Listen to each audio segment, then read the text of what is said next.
Well, man, it's been a while. What have you been up It's to been there, a K Mega? while. Man, other than being told that I'm blind. Oh damn, hold on, sorry. Kind of fan. Forgot to do that.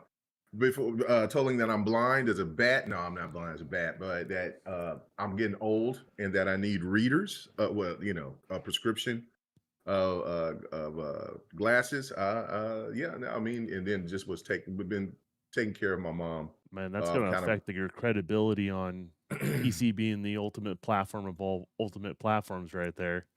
you, I know, you and wearing then glasses, that's going to put everything into question for a lot of well, people. yeah, for a lot of people, but that and then taking care of my mom and stuff like that, and then just Fair enough. now being back home, taking care of business, and then started fight night Sunday for the very first time in about 6 months, 6 7 months. So it's been that was enjoyable. I forgot how it can get exhausting, So I didn't do like I normally would, like just go wall to wall, like go all night. I went a few hours, went about almost 3 hours, and then I wrapped it up. But Good turnout. and if yeah, it was more people than I thought that was going to show up. I mean, I haven't done anything in months, and so people were happy to see me. It was good to see Yobi back, and yeah, no, I was showing, Tekken dropped last week, and so it had to be Tekken to bring it up, bring Fight Night back officially, and so I was playing the story mode.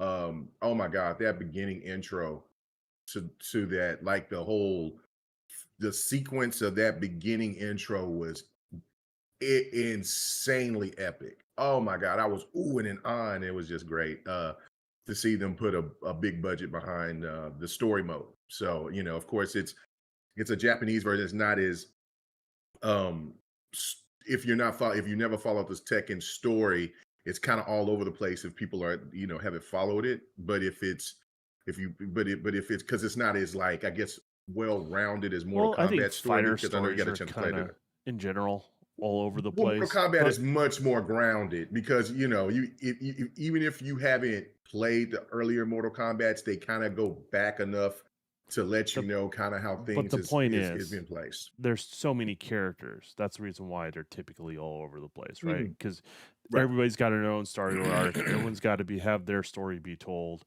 And then you add the element of that byproduct of a fighter, and then you add the Japanese element of how they do storytelling on top of that. And I can see that for quite a bit for Tekken, no doubt. So that Yeah, makes sense. yeah. So, but yeah, also big achievement. Really appreciate the people, my subscribers.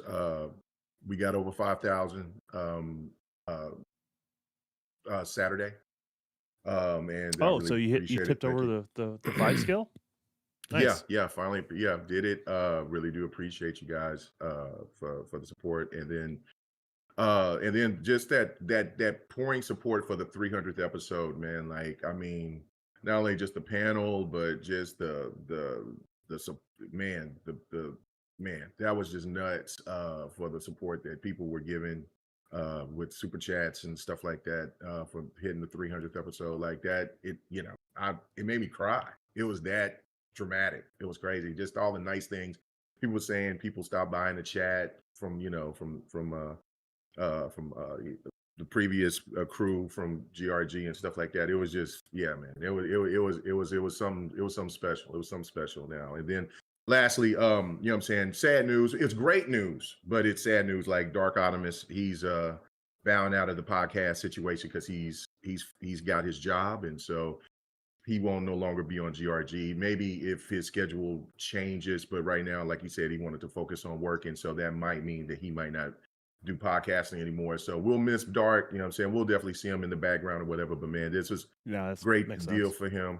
Yeah, and you know what I'm saying? Yeah, take the time, focus on what you got to do, brother, and you know what I'm saying? The door's always open, but yeah, you know what I'm saying? Yeah. Other than that, though, just gaming on Tekken and Power World, bro. I'm losing my mind on both games. It's ridiculous. What have you been playing? What have you been up to?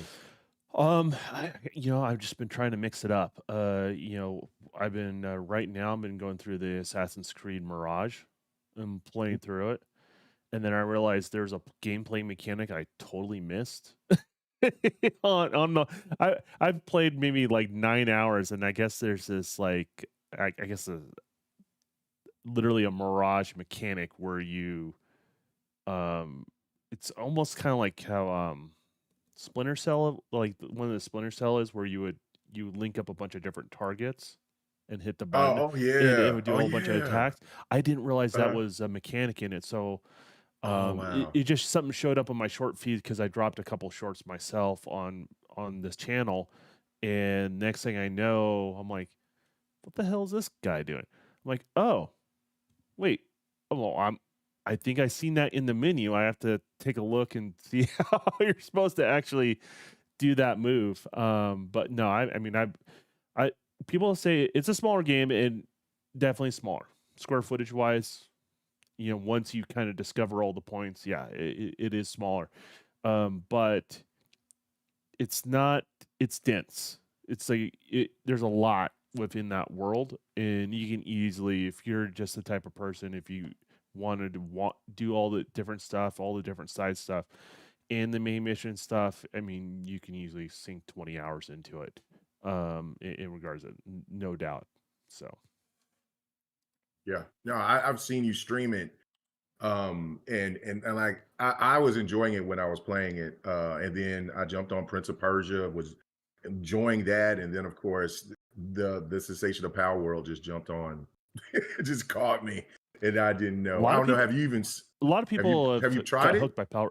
I tried it just to see what it was all about. Okay, yeah. You know, and you know, I heard the same description everyone else said: Pokemon with guns.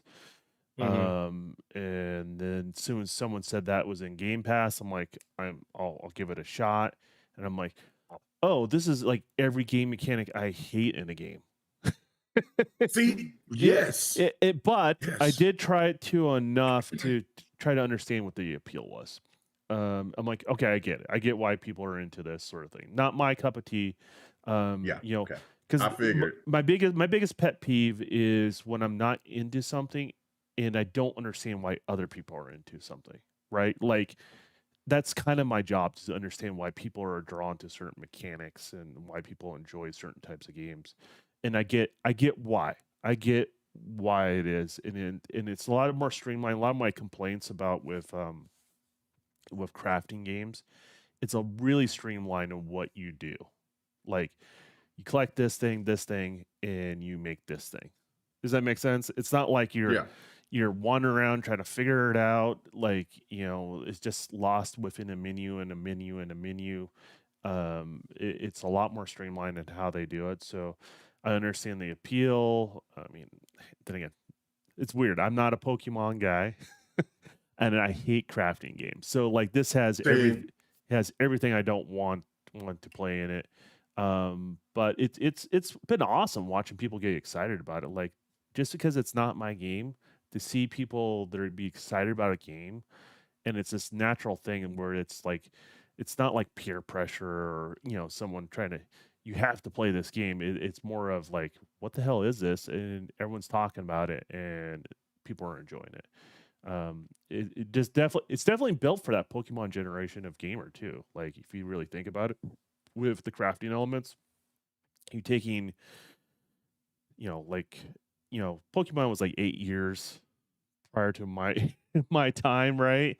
Sort of thing in that gap, and you take crafting, which is like another generation after that, and it's really those two generations of gamers kind of brought into one. So it's cool in regards to, but no, I'm not excited about it.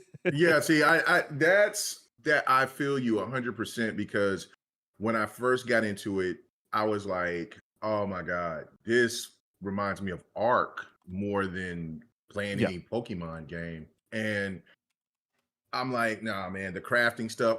And then, but I was like, let me go through it because I had this same type of thought process of Elden Ring. And so I gotcha. read through it and I said, you know what? Oh, the crafting is not as difficult as Ark. Okay, I can live with that. And once I got into the world to start doing the stuff that I wanted to do was go hunt for these pals.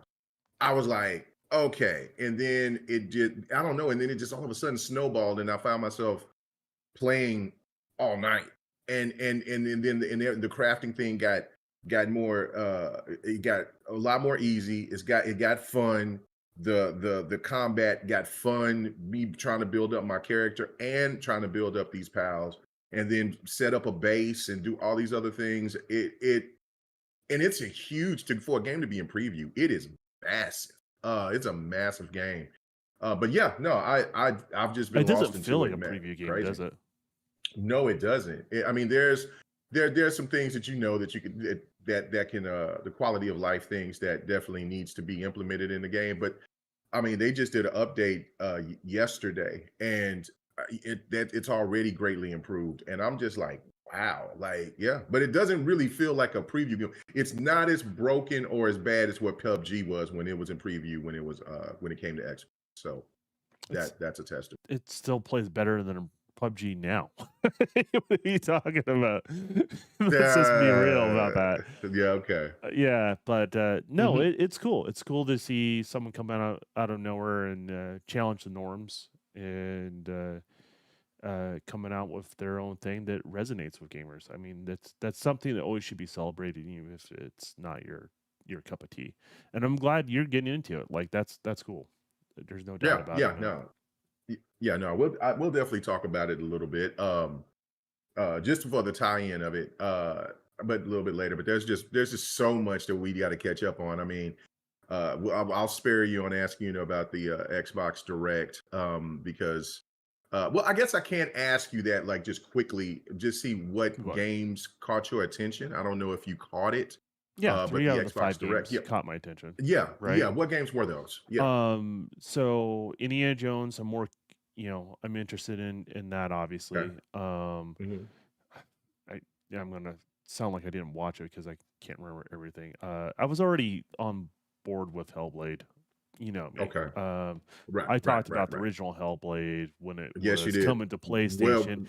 It on right. an Well Xbox before. podcast, and everyone just like, really, you're gonna talk about Hellblade here? I'm like, dude, I'm telling you what I saw, who I talked to at GDC, and Ooh, one of the things, anyways, long story short, Hellblade, I'm on board. I'm always rooting for those guys, and I think it's a cool, unique project.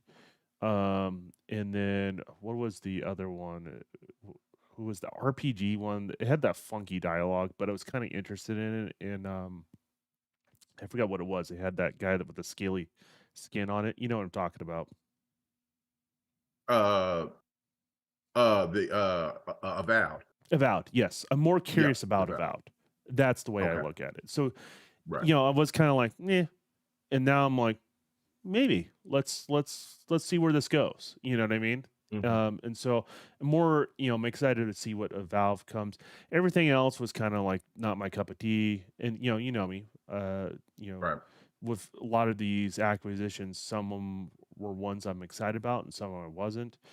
Machine Games is an interesting company. I know it's a lot of people that will crap on the Indiana Jones or brag about the Indiana Jones game, but they don't really know the people behind it.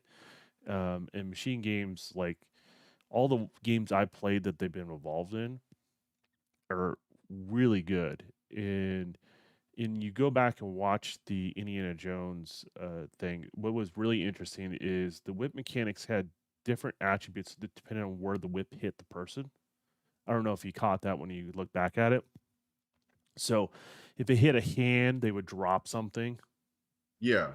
Neck and stuff like that, it would pull them towards them. Same thing with foot, it would pull the so depending on what you aim the whip at, you get it seems like you get a different reaction Yeah, to the I mechanics saw of the it. foot. Yeah, that's right. That's right. Because that person did have the gun, and then he hit him with the. That's right. And I I caught think the foot, but I didn't pay attention to the I'm hand. not quite Now that you're sure saying like that. if they have a gun and you hit the hand and then you get the gun. That might be a Uh, possibility as well. So there's ways you can approach it by having the whip having been a core mechanic across the board. And Machine Games is really good at that in the first person perspective. I was kind of bummed it wasn't third person. I get why it's in first person because of the team. And I don't hate it like, oh, we gotta make everything like a PlayStation game. You just got to be honest with the Xbox portfolio. They have a lack of third person perspective games. They just do. Um, and so it's not like, just like PlayStation has a lack of RPG games, lack of online games, right? You want those companies to do what they do core good, but you also want them to branch off into other elements of gaming. And that's kind of how I was kind of hoping. But I'm gonna give it a shot the way it is, and they make good work. I mean, as I said, I like all the other Wolfenstein games they've done. So Yeah, yeah. No, I was thoroughly impressed with Indiana Jones. I didn't know what to expect with that. And then of course, Avowed. I'm still like, okay, we'll see. Like you were saying, yeah, Hellblade. I'm all in. That's not even given. As a matter of fact, next month I'm going to go ahead and I'm just going to buy it so I can just have it ready when is to it coming go. out? March or April. I think it's March. I think it's So March soon, 31st. Yeah, it's very soon. Yeah, it's very the soon. first quarter. Cool. So and there was some people that was trying to complain about it, saying because it was an 8 to 10 hour experience, and people were thinking, well, as long as they were developing the game, why is it not longer? And I'm just kind of thinking, weren't some of you the same people that were talking about bigger? You're tired of games with a lot of open world bloat. You know what I'm saying? Like, I mean, don't you Yes, want the people that more? can't Yeah. own where they're at, sort of thing. I want an Yeah. 8 hour experience. Like I really enjoy a good 8 hour to 12 hour experience. That Yeah. is I like enjoy those too for a good on occasion. story base, like Mhm. from start to finish, giving that Yes. satisfaction, like you've accomplished something. There's something unique about a game that's in like kind of in that envelope of Right. time. And it's not about exploring the world, but it's about experiencing the world, being immersed into the world, being that sort of thing. And you know Hellblade probably, if it's anything like the first one, it's going to deliver on the second. Oh, absolutely. So, and then the visuals are top notch in regards to that. So it's going to eat up your hard drive space, and so it's good to play it and then remove it off your drive when you're Right, done. when you get Sort of done game. with it, yeah, Yeah, yeah, yeah, yeah. I No, gotcha. that's for sure. Yeah, no, but I'm definitely going to support it. I'm looking forward to it. I'm still holding. This will be the game that, like, as much as I love Starfield, put so much time into Starfield. Can't wait for when that DLC drops. But Hellblade is going to be that showpiece that Microsoft has been missing. Because everybody's been asking for Microsoft to deliver on the over the shoulder, Just supreme flex the graphic. muscle graphically, Yeah, sort of yeah. game. Gotcha. And Hellblade will be that, and it's going to win a ton of awards. I think that it will be up there for in contention for a nomination for Game of the Year. If not only at the VGAs, but in other um, places because of just like every audio, narrative, visuals, Man, if we story, got to all yeah. if we got to rely on the IGNs in the world and the GameStops of the world, it's not It's a happening. 80. Yeah, it's a 80 something. It's not going to be a 90, it's but not yeah. going to be nominated if it's the Right. Yeah. Yeah. if we're relying on those guys, because again, Yeah. I've said this Yeah. before. Those sort of people don't represent the just call it gaming culture. People that actually pick up a controller, right? They pick up one of these and they actually, put those hands on those sticks and play. They don't do that. They complain about doing that. You know what Yeah. I mean? So it's Yeah. it's a different crowd to please, and I don't think developers should be trying to please reviewers. They should be trying to please the core audience out there. So No, agreed. people that spend the money. Agreed 100%. Right. And that's it's just what it is. And so that kind of leads, well, there's a the RPG, I'm definitely interested in Arva. I like those type of games. So it's not something that most people aren't into those type of games because it's kind of similar to Civilization, but it's like got a crazy twist to it, which I like those type of games. normally would play them on and off. And so those type of games to me is what are those games never get old. Or like, when you jump back and play a game like uh Command and Conquer, yeah, graphically it doesn't hold up, but it's still the gameplay does. And then, when you come and you play newer versions of those type of games, they still hold up through time because of those strategy elements and the things that they implement. So Arva does has my interest. But the one game for me that that caught my attention the most was Trials of Vision of Mana. That's the first time that it's That's been on surprised. Xbox. Yeah, I'm surprised Yeah, that. Well, huge the Secret of Mana for Xbox gaming. Yeah. uh, was a big deal, like back in the NES days, right? There were Super NES Mm-hmm. days. I may get my timeline a little bit mixed up. I've been around for a lot of it. So what I'm trying to say is that was something that was um there was a certain segment of the gaming community that was really, really wanting a sequel of that. Matter of fact, they Mm-hmm. revert to that to as one of the best RPGs of all time. Um, Yeah. those are strong praises, and I'm not invested one way or the other. I'm just relaying what people Right. talk about. But that being said, to see that come back, uh, and then say, "Hey, we haven't forgotten about it. Here you go," and it's still in the same vein, but in a modern day game controls and more of a true 3D type setup, but it, keeps the spirit of the visuals alive from the original. I think it was a cool take, and then again, not even something like I totally forgot about it until you brought it up. Yeah. But Right. then again, and not every game is going to be for me, right? Like Of course. Of course.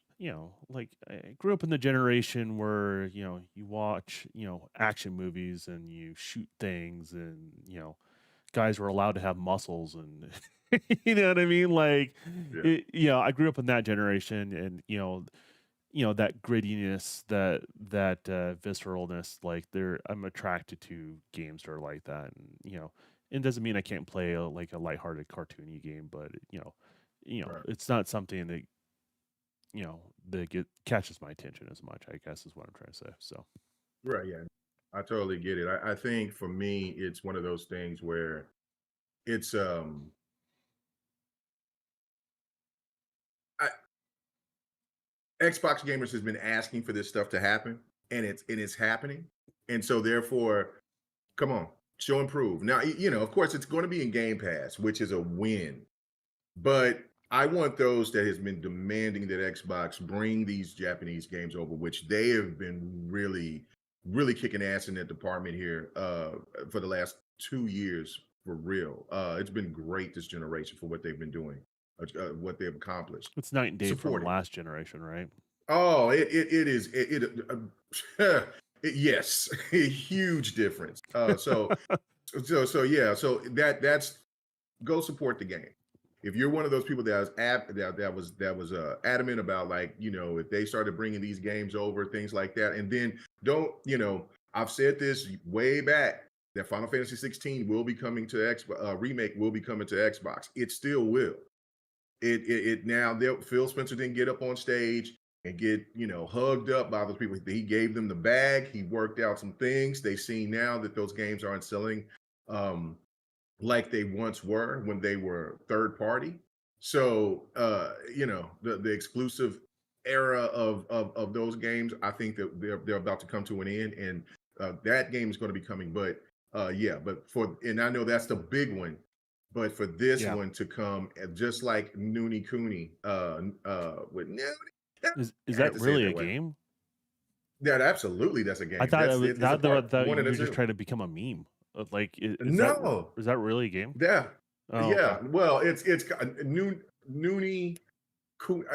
I just say Noonie Cooney. So so me, I'm country, so I say it, I pronounce it wrong. But yeah, no, it's a beloved classic that came on PlayStation 3. And at that time, the developer, he was like, I don't know what happened at Xbox, I guess, ruffle feathers. And so he would say he would never develop a game for an Xbox.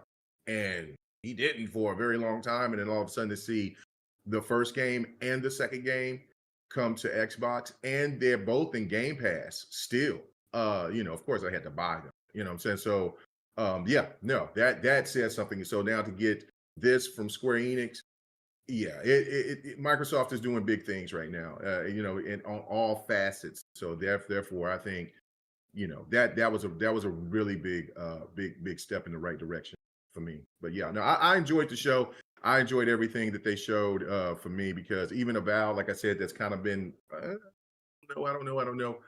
It just shows the variety that you don't have like we were just saying that I don't this game ain't for me. I like this type of game. I like that type of game. Yeah. But the variety is what's more important than anything because that's what Xbox needs Well, to there's all solidify sorts of to different get back types of to that. gamers, right? Like, Right, it's one of the right, reasons why it's very important for a platform provider to be involved on in other elements, like the portable realm, the phone realm, the PC realm of things, right? Because there's different types of gamers that tend to gravitate towards those things. And if you really want to grow, you have to be involved in all of it.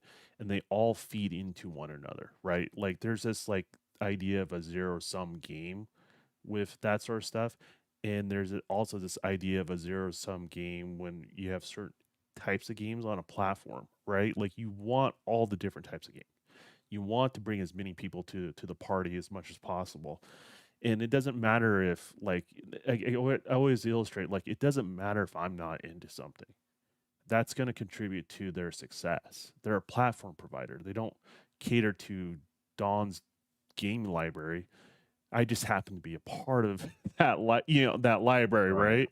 And so people tend to think backwards on that sort of stuff. But no, they had a little bit of everything. If you're a gamer, I can't see you leaving that event and saying, there's nothing for me here. You know what I mean? So, Unfortunately, it's the internet. There were people saying that, but I'm like, okay, whatever. well, I mean, there's a certain point where like, people are trying to get attention or they kind of get too caught up in their preferred platform of choice and that sort of thing. Like it's nothing wrong with being a passionate gamer, passionate PlayStation, Nintendo, Xbox gamer, PC gamer. Like that doesn't bug me. It's when you're kind of intellectually dishonest about certain things. You know what I mean? That's when Right. people are kind of like really, but then again, I don't expect everyone to like everything there. Like, I would say the same thing with the person that says, I liked everything. I'm like, really? Did you like everything? Do you really like everything? Like that, Right. Like, yeah. that, like, if you can, great, but like, most likely not. And in the same token, if you hated everything, like, really? Like, let's be a little more genuine about it. But no, it's good, but don't you think that competition also forced Sony to do an event tomorrow? Yeah, and that's where we're going to start off with. Yeah, well, I mean, we started off talking about Yeah. the the showcase, but I mean not the showcase, but the direct. But yeah, no, yeah, the Sony showcase is starting tomorrow. It's very unusual because they're saying that they're going to show like 15 games. Mhm. There could be a potential of showing Concord, which that was the game I believe that was showing the fancy burger. So, Oh, the one they and teased and when no one knew what the hell they were yeah, know getting what at. the hell it was. Yeah. There's more information out about it that it is supposed to be kind of like in the same vein as Guardians of the Galaxy. Okay. So that sounds intriguing. But they're also going to show Stellar Blade, which I'm very excited for. Her thickness and yams. I can't wait to see that. Rise of the Ronin. It I'm this will be a game I'll definitely play, but it's not something that I'm because it's kind of too much of going in the same direction of Ghost of Tsushima and Is it uh done by Ninja Theory? yeah, it's done by Ninja Theory. Yeah. Okay. That's the one I thought it Yeah, was. or Neo, whatever. But yeah, that is yeah. So I'm not gonna. Yeah, I will definitely play it at some point, but it's not a day one something for me. Gotcha. And then there'll be some other stuff. They'll definitely show Final Fantasy Rebirth. They're going to show Foam Stars, and then there's some of these more rumors that they're going to do, they're going to put Horizon for. Well, that ain't a rumor. That's truth. I seen it, and I'm finna get ready to pick it up here pretty soon. Forbidden West is coming to PC, which I've been waiting for. Hmm. And then Until Dawn, which is I don't know if you played that game. That game was fire. That was a great game. Great early PlayStation 4 game. I really enjoyed that. Yeah, I don't think I I've was played that trying one. to yeah, I no, I had a it's PS4 at near Pro, so I bought the Pro. I waited until the oh, okay, Pro came okay. out, and Mhm. then I hit several games that I wanted to hit, and not every Yeah. PlayStation exclusive I wanted to play, but there was a decent amount of them, and then it justified the purchase for me. In regards to, but Until Dawn was never one that I like even thought twice about, to be honest with you. Yeah, no, I really enjoyed that. Because I've always kind of liked those movie-esque type of games Yeah. where you make decisions. Going back to Sewer Shark and other games like that. But I was like, oh wow, so I really did enjoy it. Um so yeah, that coming to PC, that's something very, very different. I do see myself buying a lot of PlayStation games on PC this year. So so hopefully we'll hear about God of War Ragnarok soon, and also the rumor of Gran Turismo 7 coming to PC, which I think that's going to rake if that does happen. So I don't know, but your thoughts? I mean, is are you intrigued about the show just like I am, just to see Yeah, I mean what they got it's coming out? games, right? Like how can you Yeah, not? And then Sony is a big player in the industry, so how can you not? Even if you're an Xbox guy, like you still want to see what the other guys are doing, right? You want to see what you're missing out on if you're exclusively on one platform or another. Um, so no, I'm excited about it. Curious if they're gonna be showing new hardware at this or their E3 equivalent.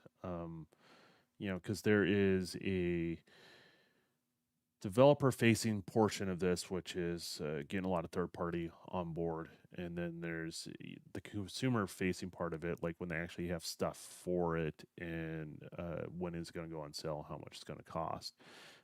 So I don't know if they're going to be showing new hardware or not. That would be really interesting if they did. In regards to that, I can tell you right now, where they're going with it is not what I want. So, but you know, you can't have everything as a developer. You know what I mean? So, right, right. in regard, because cost is always a factor into these things, and they're trying to hit the masses. But here's the thing. I mean, there's still rumors that they may cancel it. I can't imagine spending that much money and doing it, but we'll see if that happens in regards to that. Because the reality is the purpose of a mid-gen platform, what people don't realize, right, is around the halfway point in most, and this has been going on for generations, so just so people could clarify. So about the midway point of a console life cycle, the console life cycle tends to lose a portion of their interactive audience to PC, right? So there's people that demand something a little nicer, a little bit better quality, a little better performance. Those things. Those type of enthusiasts will tend to move on to something that can provide that because they don't want to wait the 5 or 6 or 7 years for the next generation of hardware. They want their cake and eat it now. You know what I mean?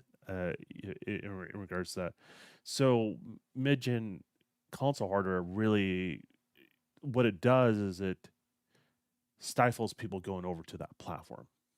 Does that make sense? And Yeah. Sony kind of has had a more invested interest in that last generation. And but do they have the same invested interest going forward? That's something to kind of question. Because they are starting to release more stuff on PC, and it's going to Yes. happen even more. So does the pro version of a piece of hardware does it fulfill that enthusiast that will buy new hardware or keeps them engaged in the Sony ecosystem, keeps them happy as a customer, and then will they, you know, be happy with that form factor because, it's a console, it's plug and play, it's easy, right? And so there's an appeal there. Or is there a certain percentage of them that wants to move to PC hardware? And you'll get them back next generation at the early part of the Yeah. generation, right? Like, Right. where does that go for them? And that's always going to be kind of interesting, and how they approach it. I mean, I think Microsoft's going to approach their hardware differently going into next generation for a multitude of different reasons. But um, so it is one of those sort of things. You don't know where they're going to go with it. So Yeah, no, and that is true, but and see, and that's the thing that I from the leaks, from the Insomniac leaks, it's very evident that PlayStation 5 sale numbers for their exclusives has gone dramatically down compared to what it was with the PlayStation 4. And so this makes perfect sense. I mean, like, you're talking about software sales, to yeah, clarify. software sales. Yeah, software sales. Yeah, they're like their console sale the consoles are just it's on par, and in some months it's even outpacing the PlayStation 4. But like Yeah. it's just one of those things where it is a casual console that is not anything to say saying that in a bad light. It's just saying that there is something there's something to this, especially when you see a game that is high that's high budget title like Spider-Man, how it just resonated in 2018 and just blew up. And then on for Spider-Man 2, it did great, but it didn't do as well. Same with Horizon Zero Dawn. Like and well, it just blew up. And then now you go to Forbidden West, it did sell 8 million, 8, 9, 10 million copies, but it was bundled. I mean, these things, they're like there's a lot of things that people don't really want to discuss, but the mad truth of it is that like the numbers are down, and it is what it is. But I feel if they put PlayStation games on PC day one or within that 3-month range, I think that would help out tremendously because PC gamers don't want to get looked at as a second class citizens by waiting 2, 3, 4 years. Instead of paying for the game day one, they'll just wait for a sale. So it's better Well, for them to just go ahead and do that and have an app or do something. What would be your strategy if I you don't was in think it's a charge of two to that four department? years like bitterness from PC gamers. It's more of a 2 to 4 years. I don't care, Oh, right? okay. Because Okay. 2 to 4 years Okay. gone by, Right. your product has aged, and then the new hotness comes out. So Makes sense. your product becomes kind of irrelevant at that time of point, unless you're the most passionate PlayStation gamer, right? So yeah, so that strategy does have to evolve. I do think the 3-month window is, because Sony's development studios are not it, their pipeline, the way they make games, are made for one particular piece of hardware, and that's it. That's really they've always been that way. They have a culture of doing that, and that's where I think they do the best in those categories. Um, so the thing is, if you are going to release on PC, you don't want to compromise your console, your console quality. Let's call it that, right? Then have them focus on the main thing, have a second team do the port over, right? And but do it in the window where a game is relevant, which is the first 6 months of after something releases, right? And I think if you do in that first 3 months, then you can get PC gamers at least pay full pop. Some of them, not all of them, of course, right? Like the PC gamer is just kind of a different economic. People will spend more money on hardware, less money on software. Typically, is how that works. Um, but if you're within that window, I don't think people are going to be bitter. They're going to feel like second class citizens as long as you just Right. do a good port. Because like the biggest issue with PC gamers is a bad port. Right. They'll And eat you lately they've alive. had, They'll eat you yeah, alive. yeah, So yeah, yeah. Because the last three ports were bad. I mean, The Last of Us one remastered was atrocious. Beautiful game now since it's working, yeah, but I mean insanely gorgeous. But yeah, it was and that's the thing. And Forspoken broken. And that's why it took me so long to go ahead and jump on it instead, because I would have been playing that and High Five Rush at the same time. But because it was broken, I Makes just sense. waited and then didn't yeah, and then I didn't start it until right before Diablo came out. Then Diablo took my life there for about a month and a half, and then that's when I was like, okay, I got to finish this game before Starfield and all the rest of the games that I'm looking forward to comes out at the end of the year. So um yeah, and then there was I'm thinking of the other game that came out. Now, Ratchet and Clank was not broken. It did have a couple of hitches, but I thought the whole thing about the whole Oh, the SSD yeah. requirement, yeah, was crazy. So that's why I put it on a HHD first and started playing and recording gameplay. So, like, come on, guys. I mean, it is what it is. Yes, it runs way more efficiently with the SSD, but the point of it is of trying to sell this pitch of this is why, this is that, and this is that. I get it.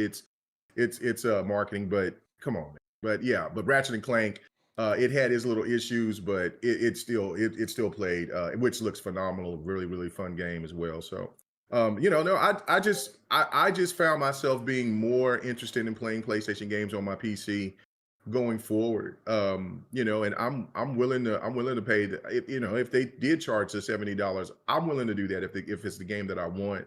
Anything else I would wait for a sale, but like Helldivers too.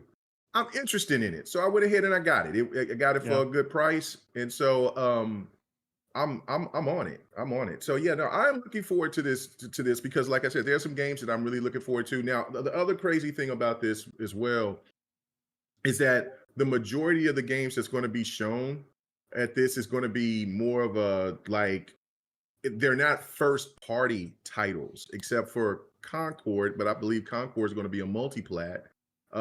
If not, then we'll find Most that of out. But what they said is third party relationships that they have. yeah, yeah. And so that is something that's going to be a little odd. I mean, I understand that there's and listen, I mean, the wave, the new era of how we look at how exclusives is done and things like that is different. But from seeing this from PlayStation is very, very odd. Do you find that odd yourself, or is it just kind of like you've kind of seen this coming? No, I mean it's all strategy. I mean, if you know exactly, it's easier to speculate when you know everything they have scheduled for this calendar year, right? Like it's a little bit easier to criticize. But like I don't know, I don't tend to get on the hate train on something because, well, a lot of times when the pro like an Xbox gamer criticizing PlayStation or vice versa, guess what happens? The shoe is on the other foot the next week. You know what I mean? Like, You gotta eat that crow. Yes, yeah, it's sir. it's Yes, like old sir. people talking about layoffs, celebrating PlayStation having layoffs, and they'll say stupid stuff like they're broke and stuff Yeah. like that. They're not. And what happens, right? Like, your favorite platform's going through the same thing and you're kind of scratching your head. How could this happen? Right. And the reality is you invested way too much into not the reality of the situation and not looking at the bigger picture. Sometimes you have to take a step back and look at see what's going on overall. And what happens in one place, typically there's a delay somewhere else, uh, you know, with competition and things along those lines. So I don't know what their strategy is. You mean that would lean more towards them not showing new hardware Mm. in regards to that? Because I would imagine if you're showing new hardware, you would be showing first party stuff, because that would be the stuff that supports it the best, along those lines. So we'll see. We'll see what's going on. I mean, game development conference is around the corner, in Yep. regards to that. So they're going to have to talk about it sometime, or they canceled it. One of the two happened. And so we're gonna find out. We're gonna find out Yeah. what's going on. But from the rumor mill, Yeah. what I know from what was what they're doing, I'm a little bit disappointed in. If I was gonna say like, how can I say this? If you're gonna release new hardware that becomes a tangible difference between the two top pieces of console hardware out there today, right? PS5 and the Series X, you have to at least double or quadruple the ray trade performance and more memory bandwidth throughput. Those are the two things you can do to really improve the visuals for people to go, you know what I mean? Or a little Mhm. bit better CPU performance. So you hit those target frame rates a little more consistently instead of having to rely on variable refresh rate, those sort of things. That's where it becomes a tangible difference when someone buys a new piece of hardware and they go, I can see the difference, right? Yeah, yeah, It is tangible yeah. because that's what hardware is about, right? It's not about a digital foundry number and a stupid graph going across the screen or magnifying things 10 times up and they're like, oh, I can see this thing. No, So ridiculous, right? it's about when you turn something on, do you see the difference? And we're at this weird diminishing returns, and not everyone's going to. Does that make sense? Oh Not yeah, everyone sees 20/20 vision. You're getting glasses, right? Not everyone has the same screen size. Let's say you have a 4K screen, but a 32-inch monitor. Guess what? That picture quality is going to look a hell of a lot better when they upscale it versus somebody that has a 55-inch television, right? Because it's number of pixels per square inch. You don't see the flaws as easily, right?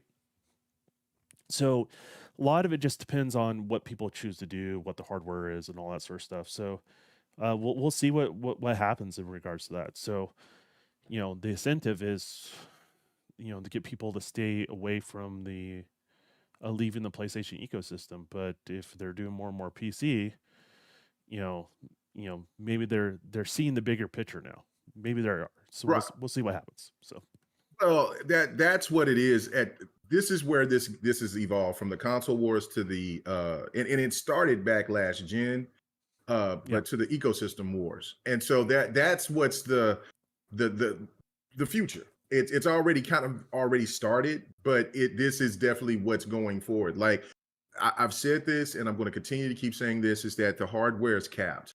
They're only going to sell so many, and they're not going to sell more than what their best was. So like the PlayStation 5 will never catch the PlayStation 2.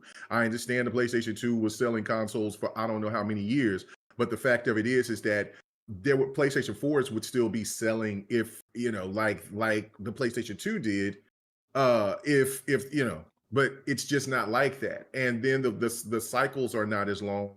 Even though I thought this was going to be a pretty long cycle, but it's not. So it, it's just getting more and more expensive to not only make games but to make hardware. And then when you look at the PC market and what Nvidia and AMD is, and now you got Intel jumping in, and then I believe that there's somebody else that might be trying to jump in here with graphic cards.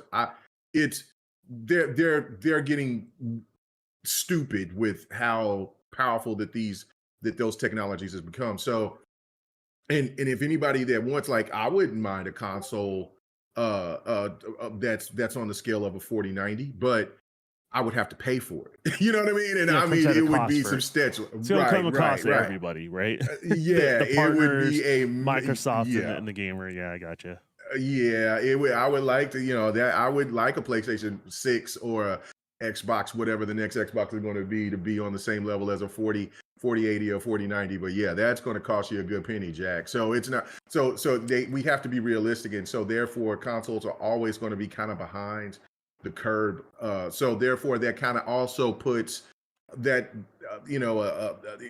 put consoles in a situation, and the publishers themselves in a situation to say, okay, how about we just start trying to branch out and do this and put more games on PC and on mobile, because not everybody has the powerful rigs. But it's just a different time, and I Well, know that people still want to kind of stick to it, but it's just different. well, Things is I just think moving so people look at fast. this stuff in a zero sum game perspective, and it's not that. It's not that at all. I've seen enough numbers behind the scenes. It's not that. Huge third party that's on every platform, PC, cell phones, consoles, the whole thing, right? I got to see numbers, and what's interesting is they're bigger. The people that spend the most money on that game are the people that play on multiple platforms. They play on Mhm. us. So usually 3 platforms on average, right? So they'll be, say, for example, 2 different consoles and a PC, or they'll do one console, uh, PC, PC and a cell phone, right? Those are the people Mhm. that spend the most money because they're always engaged. And if we can keep those customers from not being engaged in gaming, most likely they'll sell more products to that gamer. Does that make sense? Oh yeah. And so these numbers, what people don't realize is consoles need streaming. Streaming needs consoles, right? How do you get a powerful piece of hardware that uses very little electricity? A console is the perfect form factor for that, Mhm. right? We're Right. not just talking about price efficiency. We're talking about, how much power it pulls out of your wall. That's how they make money, right? And so let's say Microsoft just breaks even with streaming games. But guess what? When someone's not streaming the games, they can make profit selling it to a pharmaceutical company, that compute power. That's what people don't realize is cloud compute needs these other companies to be able to make money. However, when it's not sitting idle, they're able to break even, pay for the hardware, pay for the facility to have that. So it allows them to be more profitable when they sell that cloud compute, say, to a third party. That's how that works, right? And so you need consoles to be able to fill those racks. Now, could you use standard PC hardware? Sure. But it's not as energy efficient as most of the consoles are built out to be. So they need one another, right? In order for the console to be as successful as it can be, it needs cloud compute. Cloud compute, in order to be as successful as it can be, it needs console development. So they go hand in hand. This is what Microsoft understood going into this. And then, same token, you need people to be engaged. Not everyone's going to buy a console. Like, No. The numbers are a little bit like people like Michael Pachter fudging numbers a little bit. Just going to be honest with you He's about active. it. They talk about 2% growth. It's about 5 or 10, roughly. It's Okay. not a lot. It's Yeah, not a because lot. I'm looking at. I was going to talk about when we It's start not. talking about Microsoft, It's not a their lot, but it revenue is. and It stuff. is. Yeah. It is a growth that happens there. Mm-hmm. But then you compare it to like cell phones. Well, cell phones, it's a rapid growth because Mass. when you start at Yeah. 0, you know what I mean? You are growing exponentially fast. So the way they compare the numbers is a little bit dishonest and disingenuous. And I think what people don't understand is if we can just keep gamers engaged longer, the more money these companies will extract from those gamers willingly, right? To the consumers. And that's the general idea. Microsoft's ahead of the curve on that.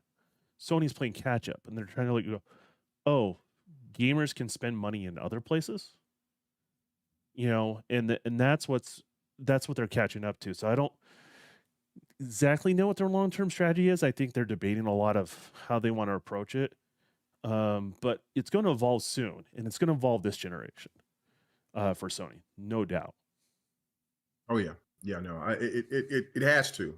So they have to change up. Yeah. All right. Well, you know what I'm saying? Look, we're both excited for the show. Like again, I'm always excited Yeah. for gaming shows. And so, there will be people that will claim that it's trash and, do all this and that, but there will be games that I'll definitely uh want to definitely play. And so that's just how it always is. But all right, so let's move on to Microsoft and talk about the layoff situation. But before I get into that, since it's still piping hot for what you was talking about with the ad revenue and stuff like that. The Microsoft's second quarter of 2024 fiscal earnings came in. It says Windows OEM revenue is up 11%. Okay. Device revenue down 9%. Gaming revenue up 49%. Xbox content services up 61%. And just like what you were saying, like, there might be Michael Pachter fudge numbers, but it says Xbox hardware rev up 3%. So, what does that sound like to you? I mean, seeing something that said anything 49% and 61% is insane to me. But your thoughts, because this just came out about an hour ago. Yeah. I mean, I'm sure their shareholders are happy. Mm-hmm. Usually they don't fudge the numbers nearly as much if they don't need to. If that makes any Okay. sense, right? Like if they're doing that far up, they're like, we don't have to, sugarcoat it. You know what I mean? Okay. Our numbers are sweet. Usually, when you get the sugarcoating is or a question dodging is typically when things are not what they want it to be, and so Mm. and so they have to sell it to the shareholders that we're doing the right thing as a board. We're going to make you money, and this is what we're doing to make you money, and this is where we improve from last year, and this is what we expect to improve. And if you just trust us on this, then we'll make money. That just comes off as we made you a bunch of money. Here it is. Have at it, and because they want to beat those numbers for whatever the next time they have to do a report, right?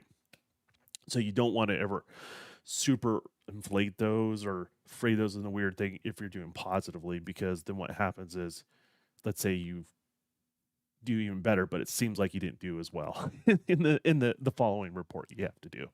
So that's the general idea of what tends to happen. So sounds like they're cooking along. They understand the ecosystem. Um, you know, all this stuff influences one another. You can't just live in a bubble and expect your little bubble to grow when gaming is a much broader thing. So yeah, that's good for them, man. Awesome. Yeah, yeah, yeah. No, it's very good for them. I kind of figured when they said the devices, it would be the Surface because that one guy who was part of the Surface team that left. I felt like that their laptops and stuff like that would get hit, and that's what happened. That's why that's down. But um, this is nuts. What did this say right here? It said the software maker made 62 billion in revenue and a net income of 21.9 billion during second quarter. Revenue was up 18%, and the net income has increased by 33%. That's why they're now a $3 trillion company. That's crazy. Yeah. But for the Xbox stuff, yeah, everything is up. Game Pass subscriptions are up. And then you look and you see the whole situation of where that consoles is sold and it's up 3%. That's Mhm. still good. You know what I'm saying? There's people that's kind of poo-hooing it, like, oh man, look at this weak growth.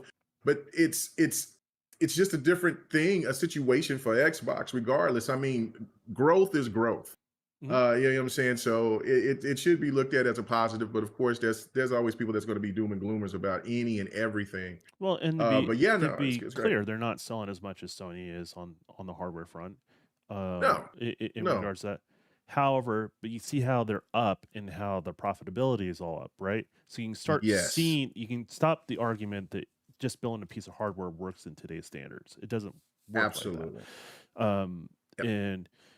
and obviously they need it, and obviously there's a demand because there's growth in that space. So they're all needed for one another.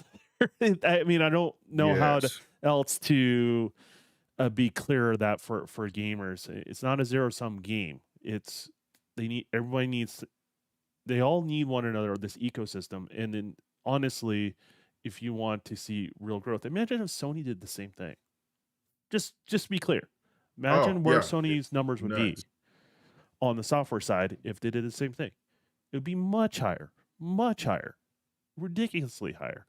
But they're not doing that right now, at least to the same scale as Microsoft. So, that's just Yeah. kind of where they're at. So, Yeah, no, right now I'm looking at this from Tom Warren and it says gaming is now Microsoft's third largest business, bigger than Windows. Microsoft's made 60, well, I've just read that part. Gaming contributed 7.11 million more than the 5.7 billion from Windows. And this is not with fully implementing the full, it's got ABK in it, but this isn't the full pathway of ABK. You know what I mean? Like, you know what I'm saying? When they put those Call of Duties on Game Pass, well, it's and I gonna get don't ugly. even know like It's gonna be how they count the number. insane. I don't even know how they count the numbers on that, because there is a certain point where like they have to account for what they spent. If you know what I Right. mean. Right. And I don't know if that's reported on this, and I don't know when the profit, from released products hit those reports. So I don't know. It may not be including any of that in regards, or it might be just including the worst part of it. They spend a bunch of money and not the profit portion of it. It could be a lot of things. So, Yeah. in regards to, Yeah. and And they said, well, ABK, Tom yep, Warren said, because somebody asked, he says, okay, let's be honest, just how much of that revenue is down to ABK? And he said 28%. So an understandably big boost. So, but go ahead. I'm that's sorry. I just want 28% to read was that part. spending how much money? Yeah. That's what that's Are crazy. those two numbers in the same report? Are they part of the same report? Like, I don't know. Like, that's Right. there. I have questions, right? Like, Hmm. before I would be Hmm. critical one way or another, or you know, smacking the pom poms together and saying "Go team." Like, I really want to know the details of exactly how that report breaks down and what's really included. I have questions in regards to that, but regardless, and ABK stuff is not even on Game Pass. So you can imagine what their No. services are going to be once that becomes a thing as well. It's gonna be messy. It's gonna be crazy. It's going to be crazy. That's nuts. But with all that good and stuff, like for people who are investors into Microsoft, what I'm saying, kudos to you. You're sitting pretty right now. But here for us simpletons, the thing that we need to talk about is the layoff situation, Mhm. and the media is trying to kind of going that route, as I've seen today, is where they're like, well, look at all this growth, but then yet Microsoft still laid off 1,900 people.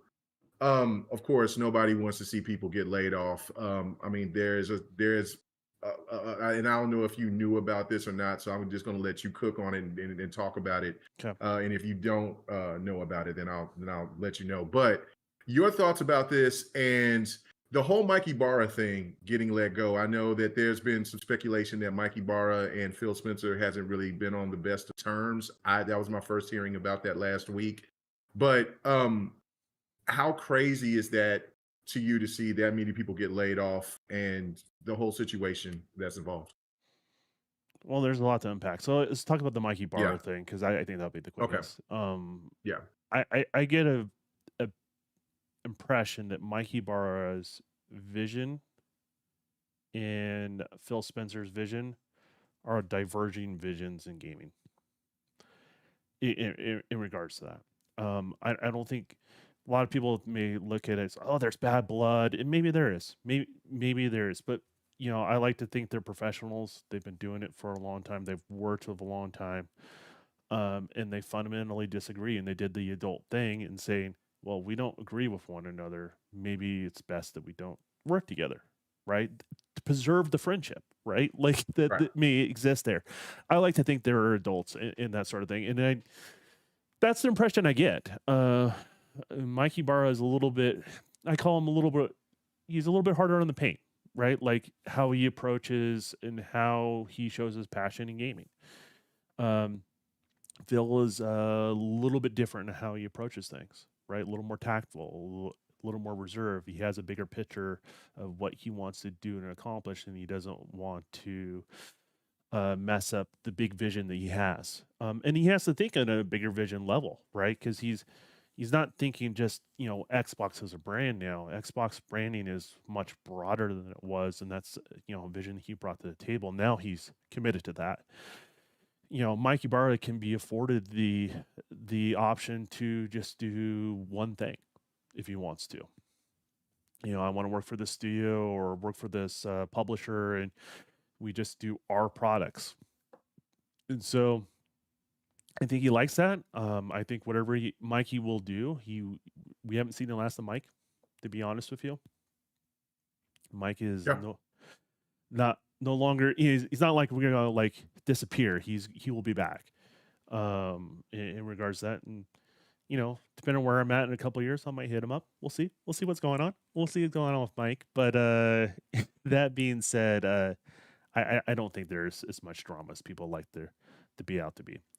And I've heard some drama stuff too, but I think those people live on that drama. They kind of feed off it like vampires. You know what I mean? So Yeah, no, I totally agree with that. I think um that's what it mostly is because of the fact that who they hired. I don't know if you found out who they hired to replace Mikey no, Barra, but yeah, I'm all for it. You know what I'm saying? There's another woman of color, but her background is uh dealing with esports and she was doing other stuff with the NFL, she with the National Football League okay. and with esports, with Call of Duty, things like that. It seems like what her background is efficiency, is going in, setting things up, making sure, kind of like a Matt Booty. Like she seems like a Matt Booty, but she also has skills in marketing and things like that. And she's been working at Activision since 2018. So it's not like this is somebody that they just So it's not something found they and just brought brought in in there. outside of Right, Activision. right. It's Gotcha. somebody, yeah, it's somebody that's been Activision, but her background is from where she previously worked for the NFL, and then she got into Activision doing the Call of Duty esports thing, and then gradually moved up, kind of like Sarah Bond, like started off with the Game Pass division, and then just kind of moved on up to be where she is. So, I think I'm it's definitely, interesting. That's an yeah, yeah. interesting hire, given the background. I don't know if it makes her qualified or disqualified in any sort of way. Um, Right. Well, I mean, you I'm know, kind of ab-libbing a little bit of her because I, but no, I no, was you're reading being her fair to app. her. Yeah. You're not being Yeah. unfair in any Yeah. sort of way. I just Yeah. don't Yeah. know how that would apply in the game development. Because I understand the game development world, right? Not all of Right. it, but majority of it. Um, but the world that she comes from, I don't know how that correlates to what her job role would be, uh, which is taking over the Blizzard section of it. So I don't know, to be honest with you. Right. Yeah. There's more information.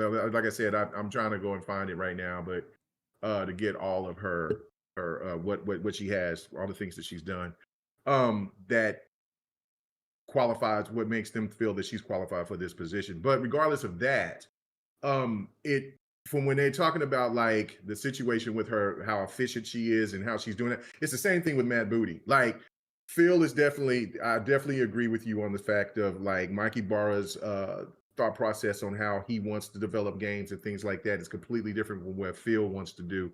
And I know that the Redfall is from ZeniMax, but I feel that that has a tie-in, and also the situation that happened with Halo.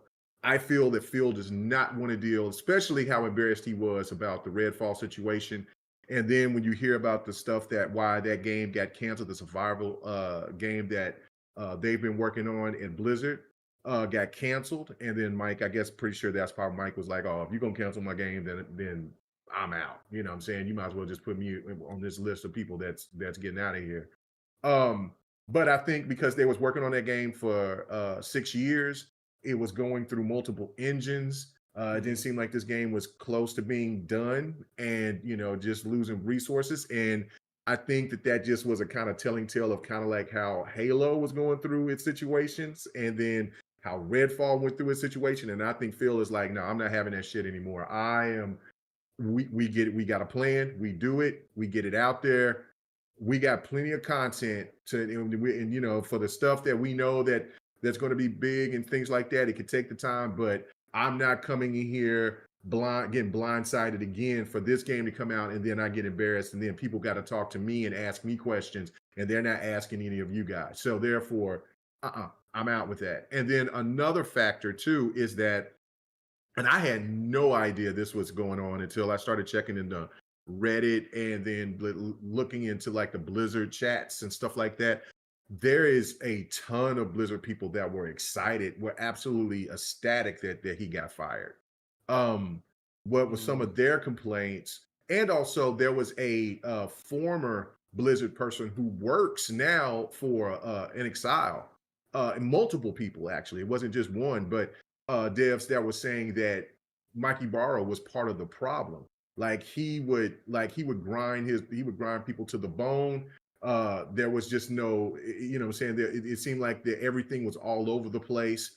nothing was efficient. And then people that were the Blizzard people were saying like, look, they went, what Blizzard was known for and what games that they've been asking to come, Mikey Barr has gone more into the live service thing. And then this Odyssey game that they were working on, this is something that sounds interesting, but it's going to just be another live service. Let's just try to accumulate as much money as off of people instead of bringing us StarCraft and things like that. So I had no idea that there were people that had this type of disdain for Mike. I've always liked Mike. I've always thought Mike was a really cool guy. I've Yeah, but you don't never have to work for met him the in guy, person. right? Like Right, that's right, the thing. It's right. like every So, boss has got people that but hate I don't him, know. right? Like Right, in, right. in No doubt. every boss has the grand vision of his bosses, trying to bring that Mhm. together with the talent that he has. And sometimes the talent are not going to align. I mean, that's just the harsh reality in regards to, and yes, there's going to be some grinding when it comes to game development. I don't know how else to break it for people. There are people that are so freaking hungry, and you be able to compete just at a base level as those people, you're going to have to put in some extra time, or you're going to have to find a different place to work. I mean, I'm not trying to be mean to those people. I'm trying to be real so you don't end up on the unemployment line. You're going to have to recalibrate the way you're thinking, because there's too many hungry people that are talented, and some people are not even that talented, but they're hungry. And so they brute force themselves into that talent role. And guess what? They're going to eat your dinner. Competition's out there, guys. Mhm. You can't afford just to make all these demands now. You can't ask for the special treatment. You can't ask for all this stuff and expect it to work out well for you. I mean, that's the other part of all this, right? Like, so there's a lot of things to divide up. Like when it comes to layoffs, let's talk about the grand thing across the board, right? Because this has happened in other industries. This has happened across gaming as a whole, right? And I will get into the things that are specific to Xbox. Things that are happening across the whole is what game development used to be is the most passionate people would get the jobs, right? So they were just super passionate. They worked their ass off. They brought that culture of working their ass off, and they competed in the workspace.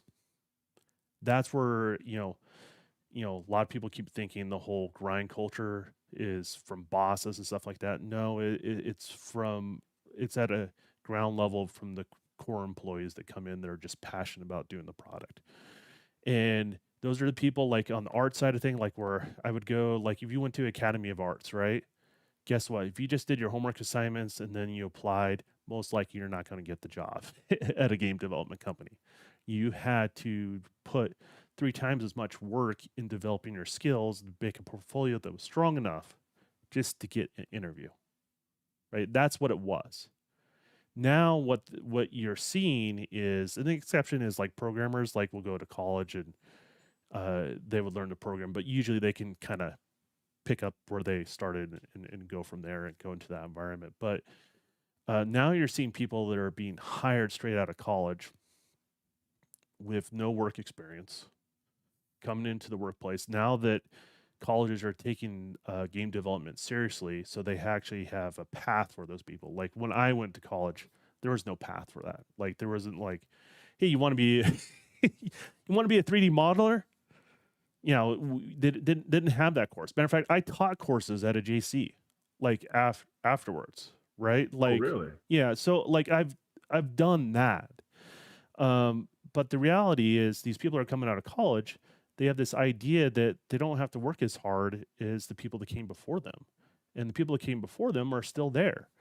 And so you have this work environment where everything keeps inflating the amount of people we throw at a project over and over and over, and these young guns, like, I wouldn't say all of them because that's not fair, but a higher percentage of them that comes into the industry, they're ill prepared. They haven't tested their metal yet, and so, and now they're starting making all these demands, which drives cost up. Then you have, the biggest cost in game development is people. I mean, there's no way around it. I mean, that's where the biggest cost is. And so these companies are starting to go like, okay, well, is there efficiencies that can be done? in regards to that. And I'll say with like the tools, the engines that I use used to be like, okay, I was a character modeler. Well, now I have photogrammetry that you can take with your cell phone. I mean, I have more nicer hardware than this for photogrammetry, but you literally can take it with your cell phone, clean it up in like say ZBrush or whatever, right? And then port it over into your engine you're working in, and you don't have to do the same optimization with Unreal, the way Nanite works and stuff like that. So, you know, now I've just took 3 jobs and consolidated into one person. I don't need a lighting artist anymore. With new lighting techniques that we have, I don't need no lighting artist for that sort of thing. And that used to be 3 positions. I could just have the person that, say does, do like a level layout for his like, putting assets on a level layout that's been blocked out and stuff like that. I can say, hey, I'll have you play with lighting as well. We'll charge some time because his tools are more efficient as well, right? So everyone's tools are more efficient.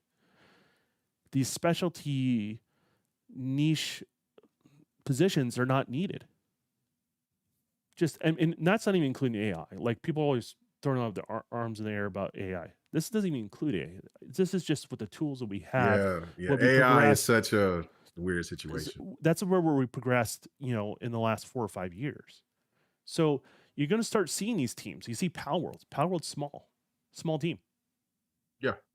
They're kicking everyone's ass. Every developer's looking, every publisher's looking at it and going, what do we do? Why are we spending this much money? Right? And so they start, and so you got all these managers that say where the redundancies are. Where do you want to cut back? Right? And so you got these people that don't want to put the same hours, and then some people that do want to put the same hours. Who do you want to keep investing in? You want to invest in the people that are willing to put in the extra hours. Not being asked, not being told because they want to. And that's what you're competing against. That is what's going on at a industry level across the board. And so this reevaluation with, because it starts becoming real when inflation starts hitting everybody. They go, well, how do we maintain the same profits? You're saying we can do the same quality, probably get the stuff on time, less glitchy. If I get rid of these people, what would you do if you were the owner of that company or in that position? That's the harsh reality. And the biggest ones I think that get hit are the younger generation coming into it, just because they haven't tested their metal. Now, my advice to those people that have lost their job, because there's good people that get caught up in all that shit too, right? Like, there are people that are not part of, like, I would call the dead weight, right? But even the people that are little hard, make it harder for everyone else. I would say don't give up. You just got to test your metal a little bit. You'll be surprised what you can do in a couple of years and get back at it. Would be my recommendation to those people. The other thing is I would recommend new people coming in the industry, save 2 years of income.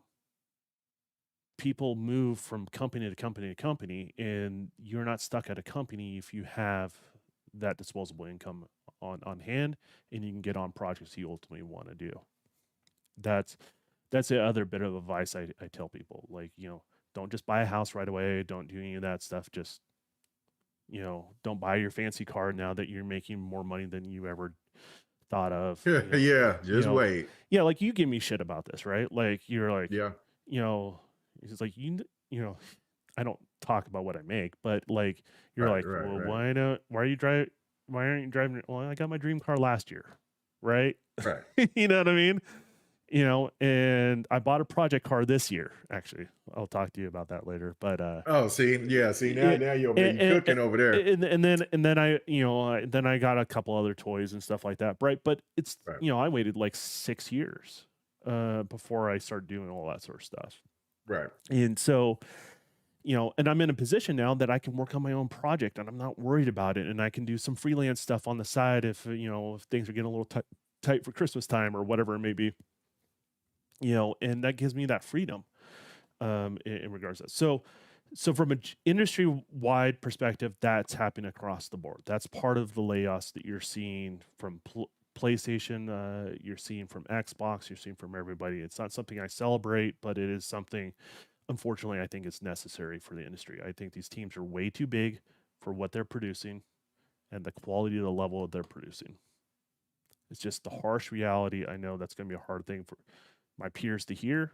But guess what? For everyone that finds that hard to hear, there's somebody that works at that same spot that goes, at least somebody's saying it, right? Like that's the harsh reality. The next part is redundancy. So just like we talked about, like the redundancy that's occurring with hiring, the way they're approaching game development, and the way tools evolved. There's also redundancy when you merge two big companies. So that's a big portion to do with that as well. And if you are going to pull this move where you lay off a bunch of people, the hit is much better to do all at once than having layoffs trickle out throughout the year. Does that make sense? So let's Yeah. say because it wasn't just Activision team that was hit with this. Some of the Bethesda teams were hit as well, right? Yeah, Not yeah, not yeah, to the yeah. same degree. No, I think everybody almost, well, not everybody, but yeah, Bethesda, and then there was somebody else that got hit very, very, very small amount. But yeah, but it wasn't just ABK. Go ahead. Yeah, but it's not just ABK. So if you're gonna do that, you want to have the bad news just be lump sum into one thing, right? So you get that. So that number, like 1900 versus 2000, it starts to be the same number, right? Like once you're like over 100 laid off, like people are just like whatever, right? You throw your hands up in the air and you kind of go from there. Now the other thing, and this is something I didn't really think about at the time. I talked about the work culture at Activision and what they're Yeah. known for, and the things they got lawsuits, they've settled, and all that sort of stuff. I'm pretty sure a big chunk of the people who got laid off were also involved in that work culture. Oh, no Of that. question. And if they weren't, the ones that are still there, they're kind of in limbo, like they're there, but they're part of that nonsense behavior. This is one way to shape up the ship, if that makes any sense. Oh, you're not invincible anymore. As soon as someone feels that they're not invincible in the workplace, they start reevaluating the way they behave in the workplace. And I think that is also a big part to deal with this. No one wants to talk about it. Everyone wants to talk about Bobby Kotick. He was just the tip of the iceberg, man. I cannot stress this enough. And my hope is this is something that helps purge the cancerous behavior and culture that's at Activision, so they can become the Activision they have the potential to become. That's my hope in regards. And those people that are guilty of doing that shit, I have zero sympathy for you, and I hope you don't find a job again. I just don't care. Cold-blooded.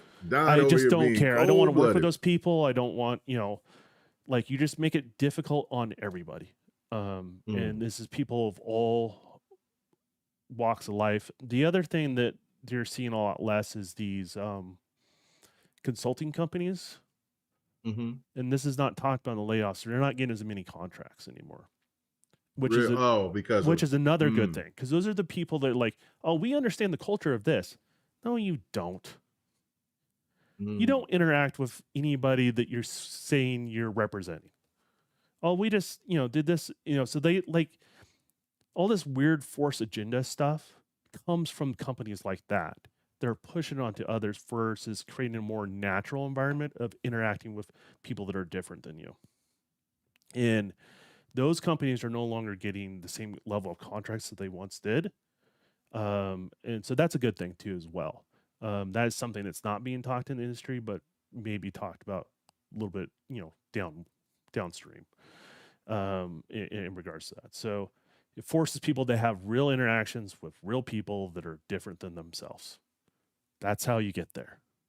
Like, there's no easy button. There's no this stuff is a grind. It takes some effort and takes some patience with one another. And I think that's a good thing in regards to that. So there's some changes coming along the pipeline, but guess what? Games are good. Game teams are going to be smaller. Games are going to be less risks for publishers at the end of the road, and more people are going to take the risk on their own to make good products. And this is all ultimately, from a gamer's perspective, a good thing. At the end of the day, for the people that are caught up in the middle of all that stuff, I feel bad for like the good people, the people that worked hard and just part of the team that dissolved. They worked hard. There may have been other issues in the team they don't have control over. I feel bad for those guys and gals, but that's about it. Yeah, no, that's. I mean, that was a lot of information. I was over here There's a like, lot man, going you was on. cooking. There's a Yeah, lot yeah, going it on. is. So It like, is. so there's a lot to cover. Oh, I'm looking at this Midnight Suns gameplay. I want to play it again. I went ahead and bought the PC version. Yeah. I love Midnight Suns. I thought that was such a great game. But no, I agree with you 100% on everything that you said, and except the stuff that I didn't even have no idea about. I mean, that's why I was so excited to talk to you about it, so I could get a better understanding of what was going on. Also, there was Bobby Kotick. If you remember, Bobby Kotick went Yeah. ahead and hired additional developers for the quick development of Call of Duty, because remember it was rumored that they weren't going to do a Call of Duty this year or last year. Mm-hmm. But since they decided to go ahead and do it, then they hired them, and then they also hired more to go ahead and have Diablo get pushed out on time as well. So that is a part of the 1900 as well, because he hired an additional amount of people. They weren't just under Yeah. a contract. From my understanding, no. Like that's because where did I read that from? GDC. I think that's well, that one. Yeah. Okay. It's a pretty trusted source. But Talking that about was Game one of of the things where I Sutra. read it from. Yeah, Game of Sutra. That's what it was. Yeah. Okay. Yeah. And so yeah, That's an industry newsletter amongst industry yeah, people. yeah, Just to be yeah. clear. And so I was ready. It's like, oh, okay. So which those type of things don't get really talked about. So that was a part of what was there. I don't know of how they were contracted, whatever. I was just going by what I was reading within the article. But I I mean, I'm just looking at something today, and it's still not good to see anybody getting laid off. But I also understand that, like what you were saying, which people were demanding that Xbox do was once that they acquired ABK, is get the bad apples out. Yeah. And that might be some names of some people that you don't like. Look, I think Lulu is amazing. I love Lulu, but she got her bag. So that, what I'm saying, she got her bag too, but she was a part of that culture as well. She was like, seemed like the right hand woman of Bobby Kotick. So if, regardless of how fiery and snappy she is, and she It's not seems a great. male thing. It's not Right. exclusive to males. Like the thing is, the Right. culture breeds that with the opposite sex as well. It's like once they're in that Right. environment, they're like, oh, You this could is be a how it difficult is, taskmaster. and this is how I get ahead. Yes. And so it creates that. So I mean, I don't know either. I'm not going to point fingers at her because I don't know her. I Yeah. don't have No. the specific names and stuff like that. And the few that I do, they left a while ago. But after like the deal settled, I kept hearing about shit going on over there. I'm like, this shit is not resolved yet. And, people are scared now, but that's not necessarily a bad thing. If you're a talented person, you're a little bit scared, you'll be fine. Like Right. those people would be good. And my general rule is, everyone should be, if you're working in the industry, you should save up for 2 years. You don't know if your project's going to be canceled because funding runs out. You don't Right. have There's any been a lot. idea. So and a lot of people in the industry are very transient. They go from studio to studio to studio. So you want to have that flexibility without that stress. So Yeah, no doubt about it. And also like with just what I was going to allude to as well is that like UPS. Now, UPS, there's always a yin and a yang with it. There's always a consequence for something that may happen positive, and then you get something that turns out to be negative. But UPS, they just laid off 30,000 workers. I mean, I'm sorry, 12,000 workers. Okay. Um, okay. Now, just earlier last year, they started to where their employees, I mean, they get paid substantial now, which is great. I got a couple of friends that are UPS workers, and I'm like, yo, can I get a loan? They start cracking up, but I'm just like, man, that's great. But because of those people getting paid like that, Comes at a there was cost. going to be sacrifice. It comes at a cost, and there was going to be people that they were going to have to unload, and that's the sad thing about it. You just hope that that those people get severance packages. I know how my situation. I've been laid off twice in my time working, and so the first time I got a little package in which I was thankful for. The second time, nah, they was trying to fight me to just get my unemployment. Like, and I'm like, what? You laid me off. You know what I'm saying? Like, you telling me that you had to lay off the last 10 workers, and I was like right, like at that cutoff line from Hmm. to get laid off. And so, I mean, you make me work for the day, and then you tell me that I gotta that that we you gotta let me go. Then I mean, the first place I'm going to Friday morning is to the unemployment office. You know what I'm saying? I'm gonna file. So Fair you know enough. what I'm saying? And so they were like, they was trying to file. They was trying to fight me for it. Like, I'm like, what are you trying to fight me for? Like, this is, what are you talking about? I'm a single They, parent. You know what I'm they, saying? I got to keep shit, well, feed from a my business family. perspective, they get penalized for X number of those claims. So, um, s- Not I'm my saying it's fault. right, but that's Yeah. the world we live in, right? So Right, that's the reason right, why they're going right, to do it. right. And that's the reason why they pay out severance packages to help avoid that They being a didn't offer no. situation. They didn't have no package. They got bought out by another company. It just kind of happened abruptly, right? Like Yeah, they just got bought out, and then they were like, "Oh, well, we just got to let people go." So of course, when it comes to business, and so they've been in probably talks a lot longer than I was probably working there. Because I was there for yeah, about a year and a half, and then fair enough. but once it happened, I guess they were like, "Hey, we got to start trimming the fat immediately." So yeah, so Yeah, they that make and then I was part of the fat that got trimmed, well, and I'm and like, then oh, okay, well, in some of these companies, I wouldn't say like an Xbox company or a PlayStation company. Let's say a third party though, because you're gonna yeah, see this stuff on third party. Well, they're trying to make their books better so they can get ready to be bought. Some of these companies, like that's part of the thing, too. It's also a sign of that too, as well. right. In regards to that, we saw what Epic do major cuts, and they own Fortnite. Yes, They, yeah, I mean, they have the bricks truck backed up to their, yeah, so like this stuff is going to happen. And it just the industry has been really inefficient for the last generation of mhm, game development. And the approach has always been throw more people at it. A lot of jobs I got were contract jobs. And a lot of those contract jobs, well, that's how I made a good amount of cash. I can actually ask for more because, well, I'm going to save your ass. You know what I mean? So that oh, listen to that this that, man here, but that's how it is, right? right? And so now they're kind of just restructuring. Think about like from like in our team. Let's say I have two modelers, or say I have three modelers, and they do a variety of different things, like anything from making trees into an environment to buildings, right? And then I have a character artist like myself, so those three people I have. Well, now it's so more efficient to be able to design your lighting and do your lighting and set the mood and design all that sort of stuff. Teams used to have three different lighting artists.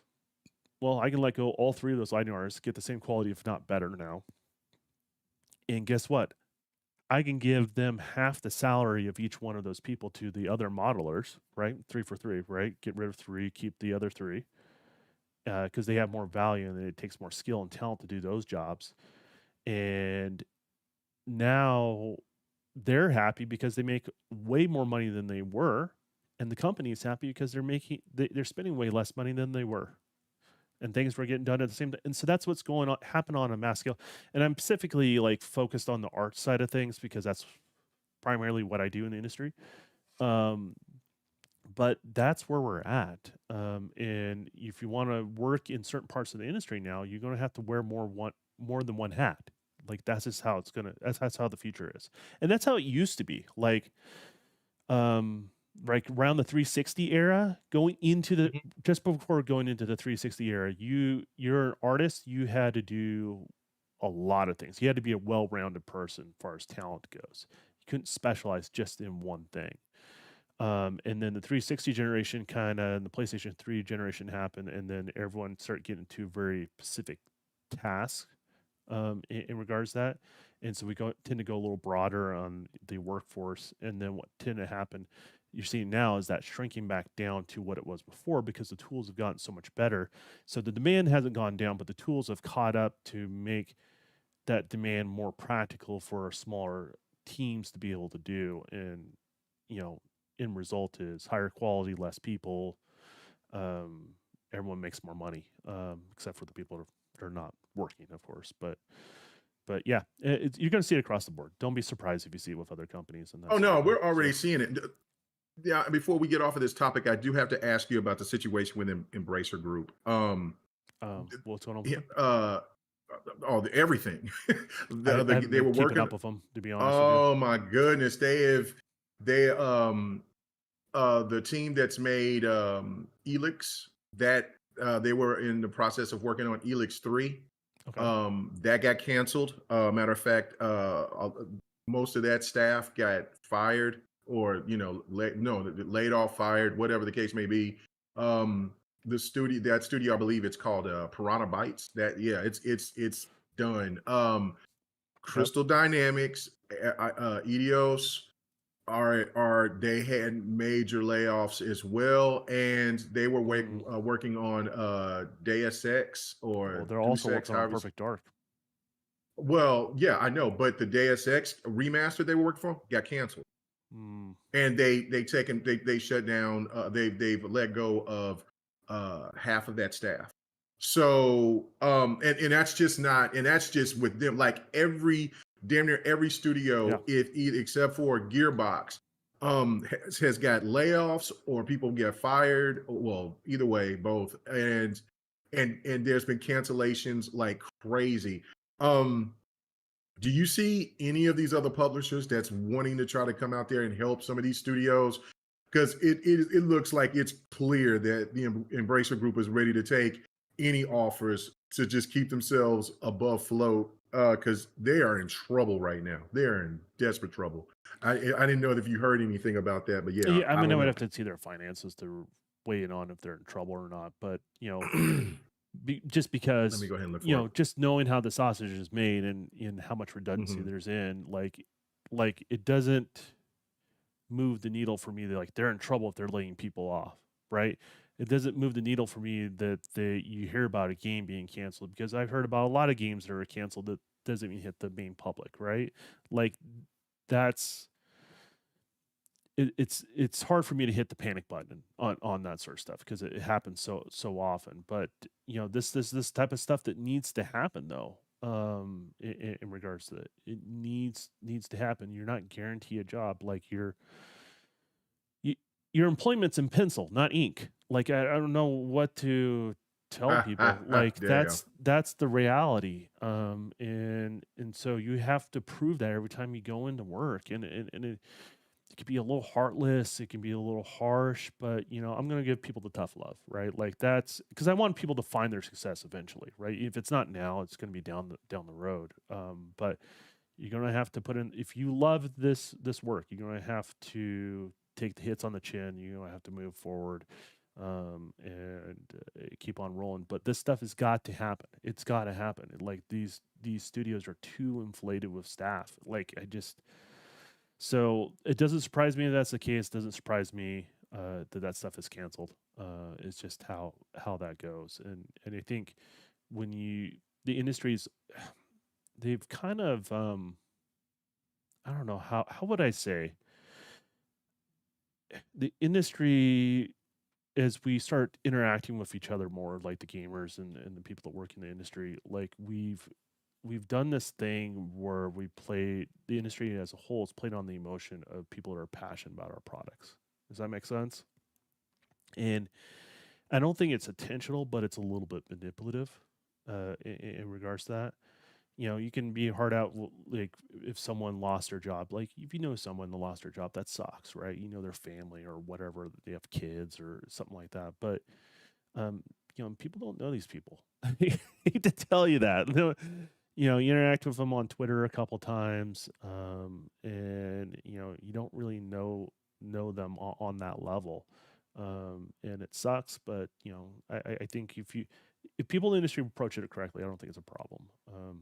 I guess is what I'm saying. So yeah, so they lost a couple things. So Bracer Group's not the publisher that everyone was afraid of. Is it what you're saying? So Right. Yeah. No, that's exactly what's going on. And so like I'm wondering, is this the is the and shout out to Sir X Man because he never gave up hope. He never gave up hope, and that still might not be hope at the end of the, you know, a light at the end of the tunnel for his dream. But is there a possibility now for Microsoft to try to go ahead and try to see if they could go after, have a conversation with Embracer Group and try to go after Crystal Dynamics and EDOs? I'm sure that's always on the table. And here's the Mm, thing: as I said, is you lay people off. Guess what? Your book's starting looking better. So you're be able to get a better price for what you're trying to sell, right? yeah, that's So right. You have said some that some of before. these are Yes, sir. things are essential, and some of these things might be those sort of moves, you know. And it's going to be hard to tell the difference because it's all happening at the same time. But the free market does that, right? So like, say you take the top tier talent, and you're like, you know what? They make too much damn money, and this is my approach to cutting costs. I'm going to take the top tier talent. They don't have any problems. They're nice people, but they cost too much. You get rid of all those people. Guess what? If those Yeah. people are tight, guess what they're going to do? They're going to start their own damn studio and say, screw you. They're going to compete in the open market. So, like, these sort of adjustments are going to happen. And it's not necessarily a bad thing. Like, you know, I mean, look at, I'll use in the entertainment industry, you can use Disney, right? Like, they, at one point, they could not miss. Like, you know what I mean? And Right. now their stuff is not hit resonating with all their audience. They're not putting out the same numbers as they did, regardless if you feel how someone feels about content on that, because it's pretty divisive. But Right. it's not. And I knew that that was going to come because we're getting into the lesser known characters Well, and in a lot of intergalactic stuff and things like that. And but I knew that that was but going a to lot of be people, something that was going to a affect lot of them. people also didn't really know all that much about Captain America or Iron Man back in the day or anything like that. They made those characters popular because they were good products, right? So the point that I'm trying to drive home is people thought they could not miss, that they cannot put out a product that won't make a ridiculous amount of money, right? And the industry, you know, the free market finds a way that they won't. And who knows what they'll sell off or anything like that down the road, or if they will, or you Or if know, they all will, that if they sort, won't. or Yeah. that sort of stuff. That's all speculation. But I just try to illustrate it as something that people thought that nobody will ever miss in that particular category, and the things are not going as well as they once were for them, right? So that can happen with any of these companies. It can happen to Microsoft, it can happen to Sony, it can happen to Nintendo, it can happen to EA. I think we tend to forget as these things become 800-pound gorillas, right? That they're invincible, but they're not. They just seem that way on the surface, in regards to that. So yeah, we'll see. We'll see if they could. It's always on the table. Microsoft is obviously making money right now, and if Bracer Group, I would like to see the finances of where they're kind of at. But if they can buy them out for that project, that'd be great. And you know what? If they laid a bunch of people off and there are talented people that Microsoft might find Well, a need for, they might get absorbed into that San Diego studio, whatever the name was. Not Coalition. yeah, yeah, I forget the They name of haven't it too. released anything yet, so like you know, Right, right. They're still so working on the Perfect yeah, Dark game. But yeah. yeah, okay, so here we go. I found some information, a little bit of the numbers. It said, and this was in early, this was, well, not early, this was in November.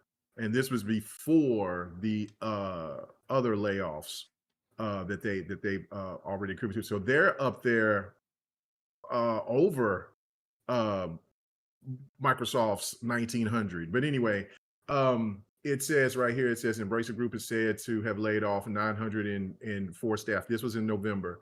Okay. And that says, or 5% of its workforce since the financial struggles began following the collapse of the $2 billion deal that was reportedly with a Saudi government funding company, Suave Games Group.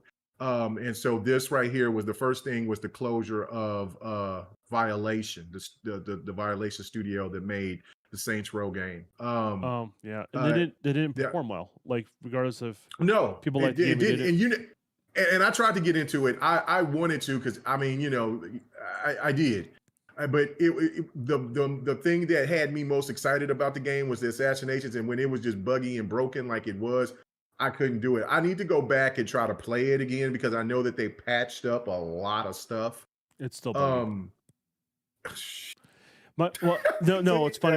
oh, My nephew was playing with oh, his friend the other night, and uh-huh. they were talking like I didn't play through the game. I'm like, dude, I played through that game a year ago, Right, right? right. And but you know, Trying. they like games when they're buggy to some degree. So I don't know exactly what degree, and they were playing on PC, so who knows? Oh, see, yeah. So it could be before me, but it was just I was like, oh my God. You know what I'm saying? But kudos to you to go through the fight through that. I was like, man, I'm trying, but I just can't do it. Well, it was only But really it a problem when you were doing co-op. right. So when Oh, you're so solo, it was better. Okay. solo is a lot better from a Okay. functionality Okay. standpoint and control standpoint. And the trick was, like they just kind of threw a random kitchen sink far as performance profiles. The recommend one I would do for the Series X, if you have it on that, is do 1440p 60 is Okay. what they had non-ray tracing Yeah, for that particular you game. told Yeah, you because a told me lot of that. people Yeah, and I just pick did. And it did the run better, highest but level. I'm still, like, dude, this thing doesn't control correctly, and it's not built for that. You can tell it wasn't built for that from the ground up. So, like, that was the best, like, give you the best visuals to control level. So, but yeah, turn off ray tracing on that one and do 1440p 60. That would be the recommendation. So, okay. but All right. So yeah, now that's but yeah, man, it's unfortunate. Yeah, but you're right. Even if like they can't go after and also you got to look at the FTC. The FTC is still trying to find some way to try to stop the ABK deal, even though it's already done. And then the CMA has moved on. They're dealing with Apple now. So but you still got to worry about the regulators because because I don't know if that would be a purchase that is under the threshold to where the regulators they just have to that it doesn't do anything to where it would seem like it's compromising competition or anything like that. mm, Um, but yeah, the devs themselves, like you can get Square Enix if enough devs left. You know what I'm saying? So it would be all good either way. But to talk about Suicide Squad right fast. Something that a game that I've been talking about, I've been excited about. I know a lot of people were on my case about me wanting to like this game because it just wasn't following the same pathway of what Arkham City and Arkham Knight or whatever has followed. The single player aspect of it. Playing as Batman, and I've been a person that advocated for Gotham Knights and then when people actually really had the chance to see it, I mean to play it, yeah. it wasn't as bad as they thought it was, so whatever. But I look at this game and I played it. I've had a good time with it. I went ahead and I bought it. And so I'm just I bought the regular version, so I didn't get the ultimate edition. But so I think Friday, Friday, I think it's ready to rock and roll. If it's not Friday, it's going to be early next week, but I think it's Friday. It's going to be ready to rock and roll. And so I'm ready to play it. Now, the controversy behind this game is because it did not release its review to it reviews to publications, most likely IGN and others. And so IGN and them has been ripping it wholeheartedly. And now, since the game has come out, it is very divisive. You still have the media that's still saying that the game is bad and you shouldn't get it, and it goes away from this and it goes away from that. But you have people that's been playing the game and it's been saying this game is fun as hell and it's not as um bad, or the story take is not as out of the realm as what people were thinking that it was, and that it was just a live service with skins and just trying to do something completely different that wasn't tied in into the Arkham Knight story. So your thoughts about this?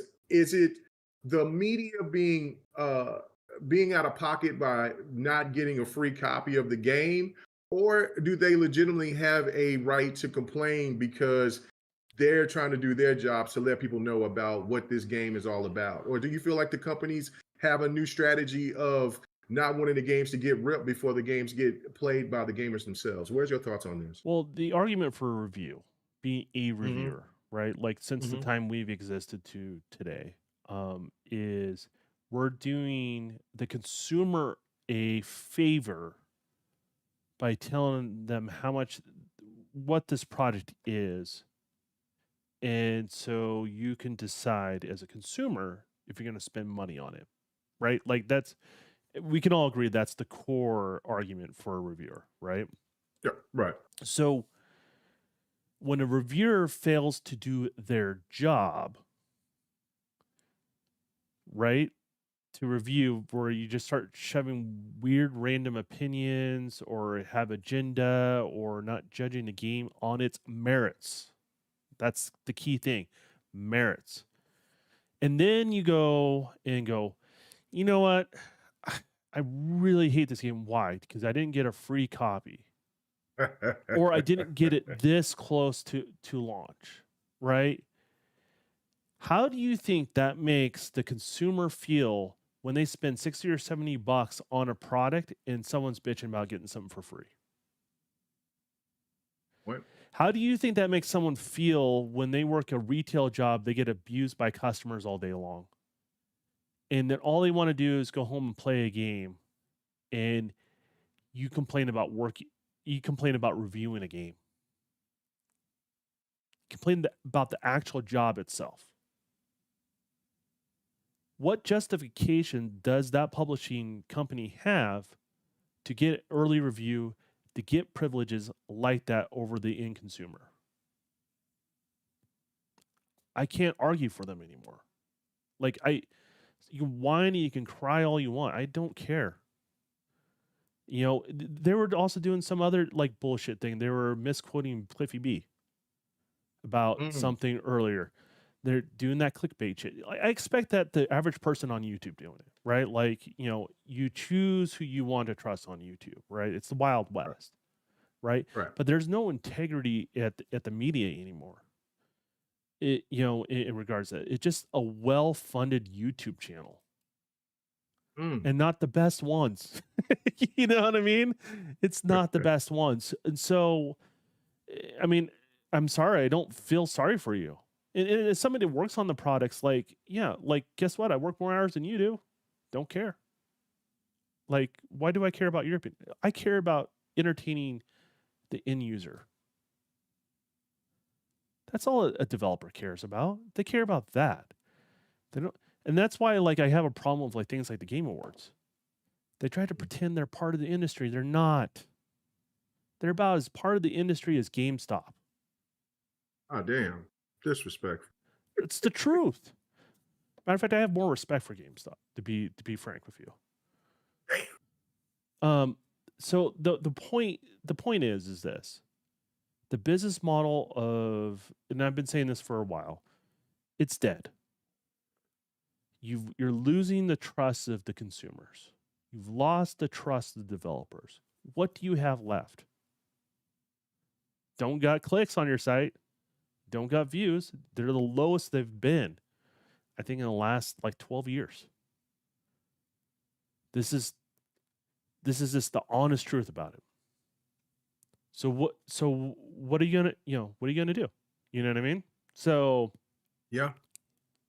I mean that's just kind of how I feel about it. Like any consumer can click, they can type whatever they want into YouTube, Twitch, whatever platform they want to go on, and see either someone live stream something or see someone do a review on something.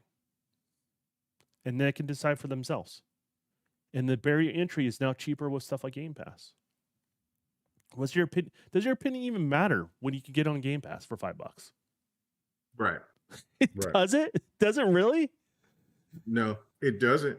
It doesn't. No, it doesn't. I mean, what are you doing here? Like I get it.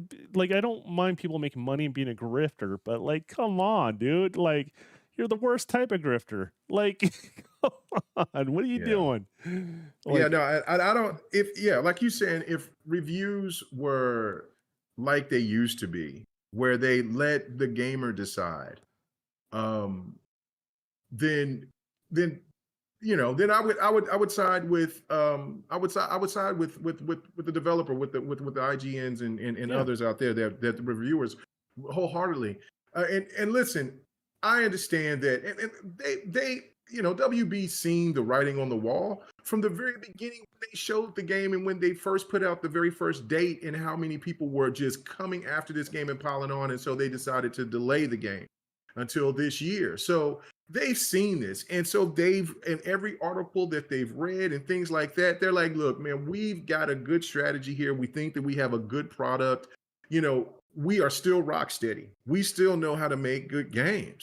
We're just going another direction. And that's another thing too that pisses me off, is that gamers always ask for something new and innovative. And then when something does come that's new and innovative, I understand that the premise of how this game is being laid out isn't new, but this whole structure is like a metaverse thing. Like, let these developers cook and figure out something to where they can give you something that goes farther, that's more farther reaching than just what you just see right there, just that you're just looking straight forward, and that's all you want.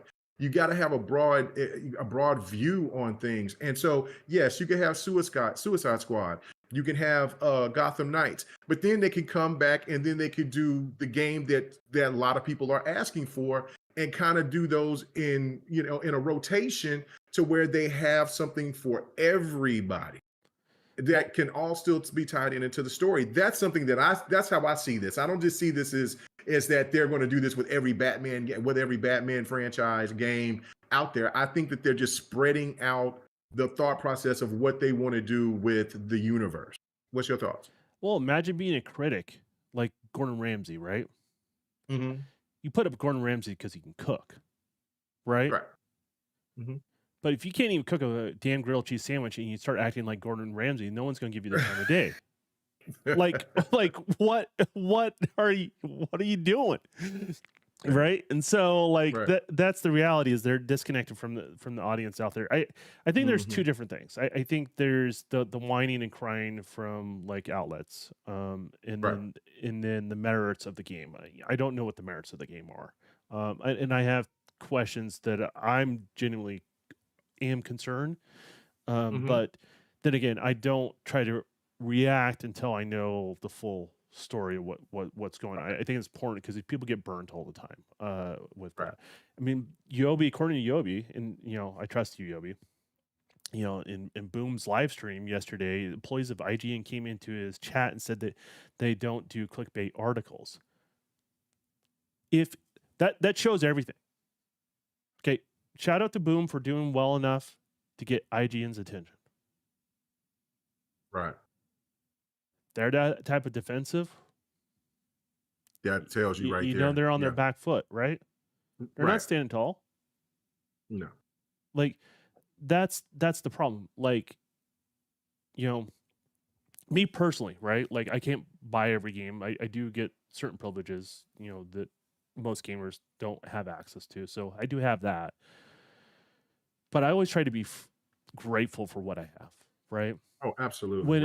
When that says something too. Like, if you play games and someone gifts you a game when you're like, I don't expect any of my viewers to do that. But when Yobi bought me the Mega Man collection, I'm gonna call it Yobi just for a sec here, right? Mm-hmm. Dude, it was awesome. Like, the Yeah. act was awesome. I appreciate it. And guess what? Even though I'm happy to do it, I felt obligated because someone did something so kind, right? To play it for Right. my audience, right? Like, Mhm. I felt a need to do that in regards to that. And I played through. It was a collection. It was all the Mega Man. So I played through all of them, Yeah, and yeah, I yeah, yeah. enjoyed You the been. hell out of them. And Mhm. that's the thing is you're not seeing that same level of appreciation from them from their audience, Right. to people that would actually click on their site or view their personalities. You don't see that appreciation. You see an entitlement, and that's disgusting. And no one wants that shit. Nobody No, and wants it. So no. No, and yeah, that's to me where the problem lies. It's something that I've always alluded to when it comes to the reviewing process is that you have to have people that review these games that has the love for that game to let you know if that game is really that good or that bad. Like you can't have a person that loves JRPGs play review Madden. You just can't, or NBA 2K. You just can't. Or you can't have a person that loves shooters and reviews the Yakuza series. It well, just, you know what I'm saying? use me Or for example. You know I don't yeah, play it's sports great. games, Right. right? So Right. are you going to take us seriously if I talk about about Madden? Oh, We're good friends. And yeah, I'm we're totally we're comfortable with you friends. It's saying that. That's what I'm trying to say. yeah, Like, yeah. Like I'm like, okay, cool, whatever. yeah, I'll respect it, but I expect you to stare me straight in the face and go, maybe next time, Don. Maybe next yeah, time. yeah. Right? Maybe next Like I time, brother. expect that. Like, and so that's where I'm coming from on all this sort of stuff. So now Yeah, on the game itself, and I will speak to this. It yeah. looks like Crackdown with DC characters without the destructible environments. That's the way I would It describe it. it is very. It has a crackdownish type of vibe. Yeah, gameplay. But yeah, yeah. Gameplay wise, Yeah, and it's a lot more detailed and strategic than you think. Like because I played with every character, and I thought the easiest character was actually the hardest character, which was Boomerang. Like I was like, whoa, because he's really technical. You thought you just throw the boomerang. No, it's a lot more stuff that goes on to what he can do. okay. Harley Quinn is absolutely insane. You know, she got a bat. Everybody has a gun, but there's melee weapons. There's different abilities that each of these characters have. Of course, they go off of the skill of what they're really good at. And so then, when you're playing it, though, graphically, it is beautiful, and the story. This is what caught me. This is what said because I knew that this was a game that I was going to play. I already knew I was going to buy it, but the story was way more grounded and much more enjoyable than I thought. It is Suicide Squad. Like these guys are raunchy. The voice acting is really good. I thought that you know what I'm saying it doesn't take itself serious until it needs to take itself serious. Because when I got to the very first boss battle, Okay. and I'm like, oh, everybody was like, oh shit, it's about to go down, and then everything, their whole attitude and demeanor changed, but they still had like comedic stuff because they are the Suicide Squad. So it's I think that if people give it a chance, there will be a group of people that'll like it. Now, will this game sell like hotcakes? I don't see it. I just don't. Gotcha. I I think that it would be. I think that this game is a. I don't know if you played the Avengers game at all. Um, Yeah. but this game has that type of vibe where it's kind of like a mashup of Crackdown and the Avengers of how you can play with the characters and switch through them and have their own little segments. But the one thing that I am excited for is the online aspect of it to where you can play with your friends, 4-player co-op. This is kind of like our wheelhouse, you know what I'm Yeah. saying? So The dream so team when we started coming together. yeah, Yeah, I gotcha. exactly. So that's what it is for me. And then just to go through it, but yeah, no, I mean it's just not going to resonate like I think it should because it's so different from the Arkham games. And but I think that's what I'm saying. Like, I want to see developers, have that creative freedom to do something different, but also eventually roll back and come back to the roots when they feel that the time is right for that. And I think that that's what they're trying to do. They're saying, okay, we got the Suicide Squad. We're going to have all these villains. They got free DLC for the villains. The Joker is the next DLC character that's going to be in there. That And Joker it's was followed. hideous. But you know what? That Joker is not the original Joker. He's the Joker after the Joker that died from the Arkham's games. So he's a fill-in. That's why he looks so different. That's why he isn't the same voice actor or any of that. He's everything that's going on is after the Arkham and the Arkham situation. Yeah, he was definitely a try harder. Yeah, but his combat sets were incredible. Like, I'm looking at that. I'm like, whoa! They made him. He doesn't look great, but no, he does his not. combat abilities are stupid fun. So fun looking. I don't know. I got to get my hands on him. Who's that actor that did? Was it Jay Leno or whatever? No, or Leonard or Jay Leno. Actually, you make a good Joker. But in the younger days, no. Right. Who was the guy that played the Joker in Suicide Squad, the movie, the first one? Oh, Leto. Jay Leto. Yeah, right? Leto. Yeah. I think that, I don't know if his first name is Jay, but I know it's like Leto. I mean, he was very different. But I thought he was an awful Joker, and I think this Joker is worse. I can see that. I'd rather have Jay back after seeing this. I can see that. I'm not going to overly defend this game, but you know what I'm saying. But I'm just Jared stoked Leto. for it. That's it, not Jay. Jared Leto. Okay, yeah, I knew it was something Leto, but I didn't know if it was Jay or whatever. But yeah, no, I mean, he had the little gangster vibe to him, tats and stuff. I'm like, okay, this Joker is about it. I don't know, you know what I'm saying? But I didn't have a problem with him. Of course, he's not the original Joker, but I don't know. I'm just open to different stuff like that, man. The criticism, and I hear people on this. So the guy that played Batman, they killed Batman in this. Supposedly. Yeah, that's where I have to wait and see, right? Like, right. But that's what's come out is they did that, and if that's what they truly did, see, that's what I'm saying. Like, it may be a little bit bad taste, is what I'm saying. Like, if that's the case, I agree with people. I think that's in bad taste. But if there's more to the story than that, and he didn't actually die, then maybe that's a plot point we don't know. Then that becomes something different. But I know a lot of people that are actually really into the comics don't like the rendition of these characters. So like, they don't like the fact that Boomerang got the Speed Force. They don't like the fact that the lore stuff, right? They don't. What is it?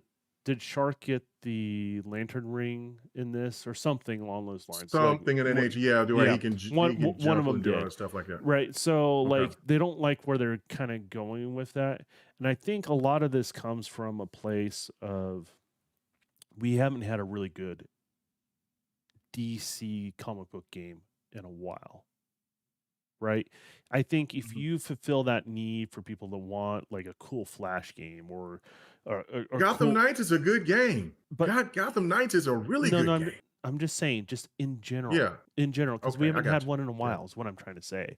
Right? So, the Batman games have been great. Everyone loves those. So people want that more of that. If that need was fulfilled, right? And they're doing this spin-off thing, I think is the type of thing that would gain momentum. And people would give it a lot more leeway because their needs as somebody that consumes that product is being met. Does that make sense? They don't feel like there's a competition for that. So a lot of times it's a reaction to that sort of stuff, which is more of a competition type thing. So me personally, I don't know. I'm not.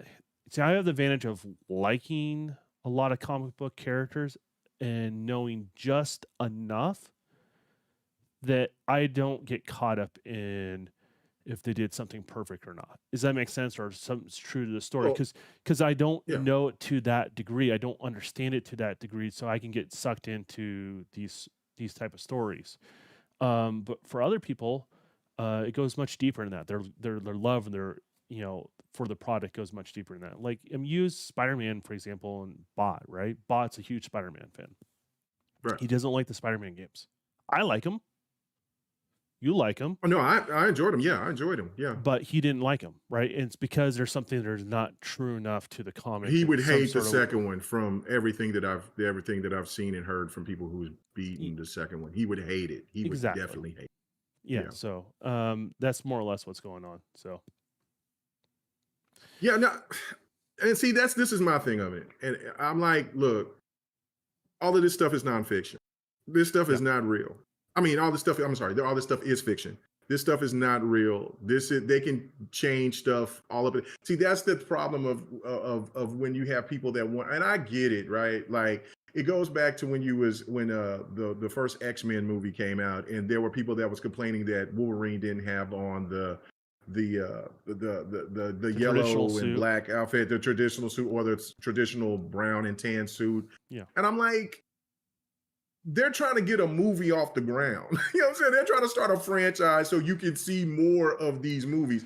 You're not going to have, and listen, if everything tried to follow Yeah. the books and comics of everything that we see, we would be having Lord of the Ring type of movies, and then you would be complaining about sitting your ass in a movie theater for 4 to 5 hours. Like, listen, let these people just have the creative, let them stick to the source of what they're trying to do as best as they can, but also understand it's just like with the Halo series. None of this stuff is real.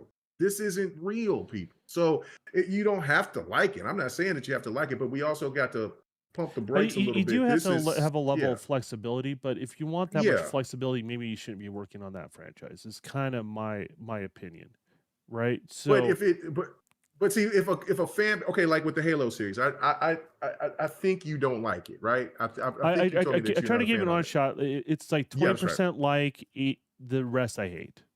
Okay, right. Okay, so So there's the elements I thing for like in it. right, right. There's elements of that you like, but see, this is the thing why I love it is because this is what I've told you before. This is why I want Halo. This is where I want the game to go, just be broad and open and out there. But it's a hit. Like that's the thing that we Do you have think the to second one's understand going to is be as that much of a hit? I think this thing is going to be crazy because what I think that We'll what see. they're doing is, yeah, what I think that this thing is going to do, what they're trying to do is that they're trying to build this character to be the Master Chief that we all know and love. Because all this stuff is before the fall of Reach. This next season Well, is the start they're of the fall of retconning Reach. everything they did on the first one. Right. Yeah. So that's what I'm saying. Like So the so. question is, like, where's this going to go? Is it going to be more true for the Halo fans that they're way more in the lore than you and I. Really, let's just call it Right. that, right? Oh, absolutely. Yeah. Or I think it's going to be in between. or is it going to be? I know it's its own timelines because they want to afford some level of flexibility. That was the whole Mm-hmm. concept of it Mm-hmm. behind that. So I don't know if they'll hit the mark or not. Like the shots they showed, they look beautiful, but like I can't I wait. tell you where I'm at right now. Mm-hmm.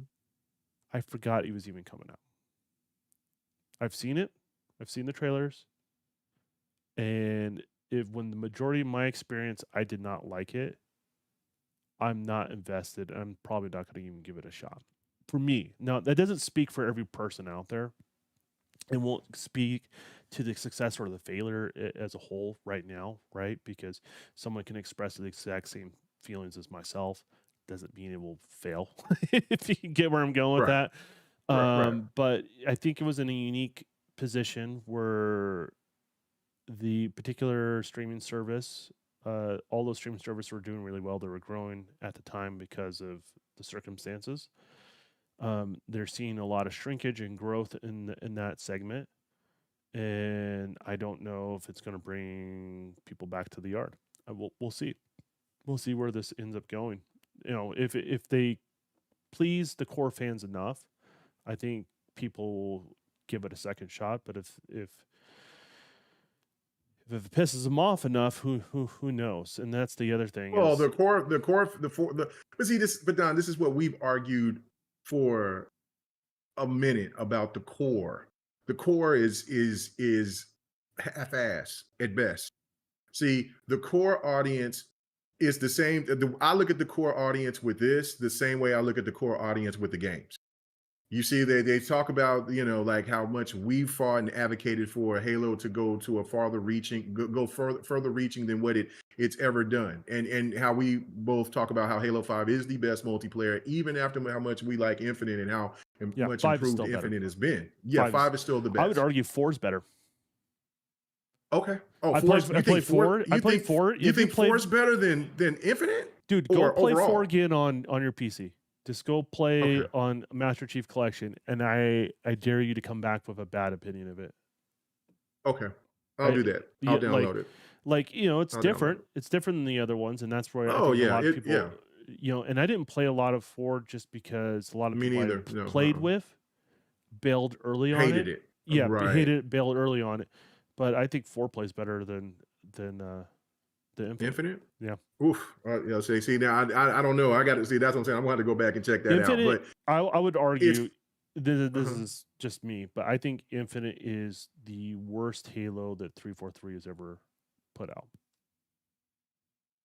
Oh wow! Objectively, objectively, you can say it because it's not better than 5, of course. And then I haven't. I would say it's a tweener, but less content at 5 when it was released. Oh, absolutely. Yes. By far. I think Infinite's a downgrade in visuals in some ways, not all. Yes, I do too agree with that as well. Less variety in the terrain. Way less variety in the terrain. Yes. AI was better in Infinite. I'll give it that. Yes. By far. In regards to that. So, but I would say 4 and 5 are hands down better products. I'm going to have to go back and play some more of 4. I would challenge you 4, just to do it, like to stream it, and just see what your opinion is. More. Yeah. Okay. Yeah. That's if it's different than mine, I don't care. But you're harsh. Yeah. You're a harsh bastard. That's what you are. You're me? You're dude. Yes. There's certain things that's worth sugarcoating. Now it's like these are the body of their works, right? These 3 titles, right? As a studio, and can we just be honest, objectively honest of like the amount of content, what a Halo game is supposed to be when it's released, which is different for everybody. I get that. I think Infinite was playing it safe to a particular crowd that doesn't play the game right now. I guarantee you. No, then that's how I feel about the TV show. I like because that TV because it's got a different audience than the core, because the core is so fickle, and that's to me is like, man, just keep doing what you're doing, because I'm enjoying looking at it because I am enjoying the show for what it is. I don't ever come into these, so now listen, unless you're just completely awful like Love and Thunder was, then I got a problem. I'm like, I've wasted money. I don't feel like it's Master Chief. I think it's like Master Steve. Like, stop it. Like, this is Steve, man. Like the Steve, the Spartan dude. This is. I don't think they'll show enough. I don't think they'll go as harder to paint on showing Master Chief's ass now. This season, but have you seen the Reacher show? Probably not. I don't think so. If you have Amazon. Like Prime. Oh no, I have not seen that show. No, but you know what the actor looks like, right? Yeah, I know what the actor looks like. Yes, that's the actor that fits the description of Master Chief. That's Master Chief. The stature, the size of the individual, dude makes everyone I know look like a wimp. You know what I mean? Like, he actually looks like a superhero. That dude is in worse shape than me. Like, dude. How's this guy playing Chief? I don't know.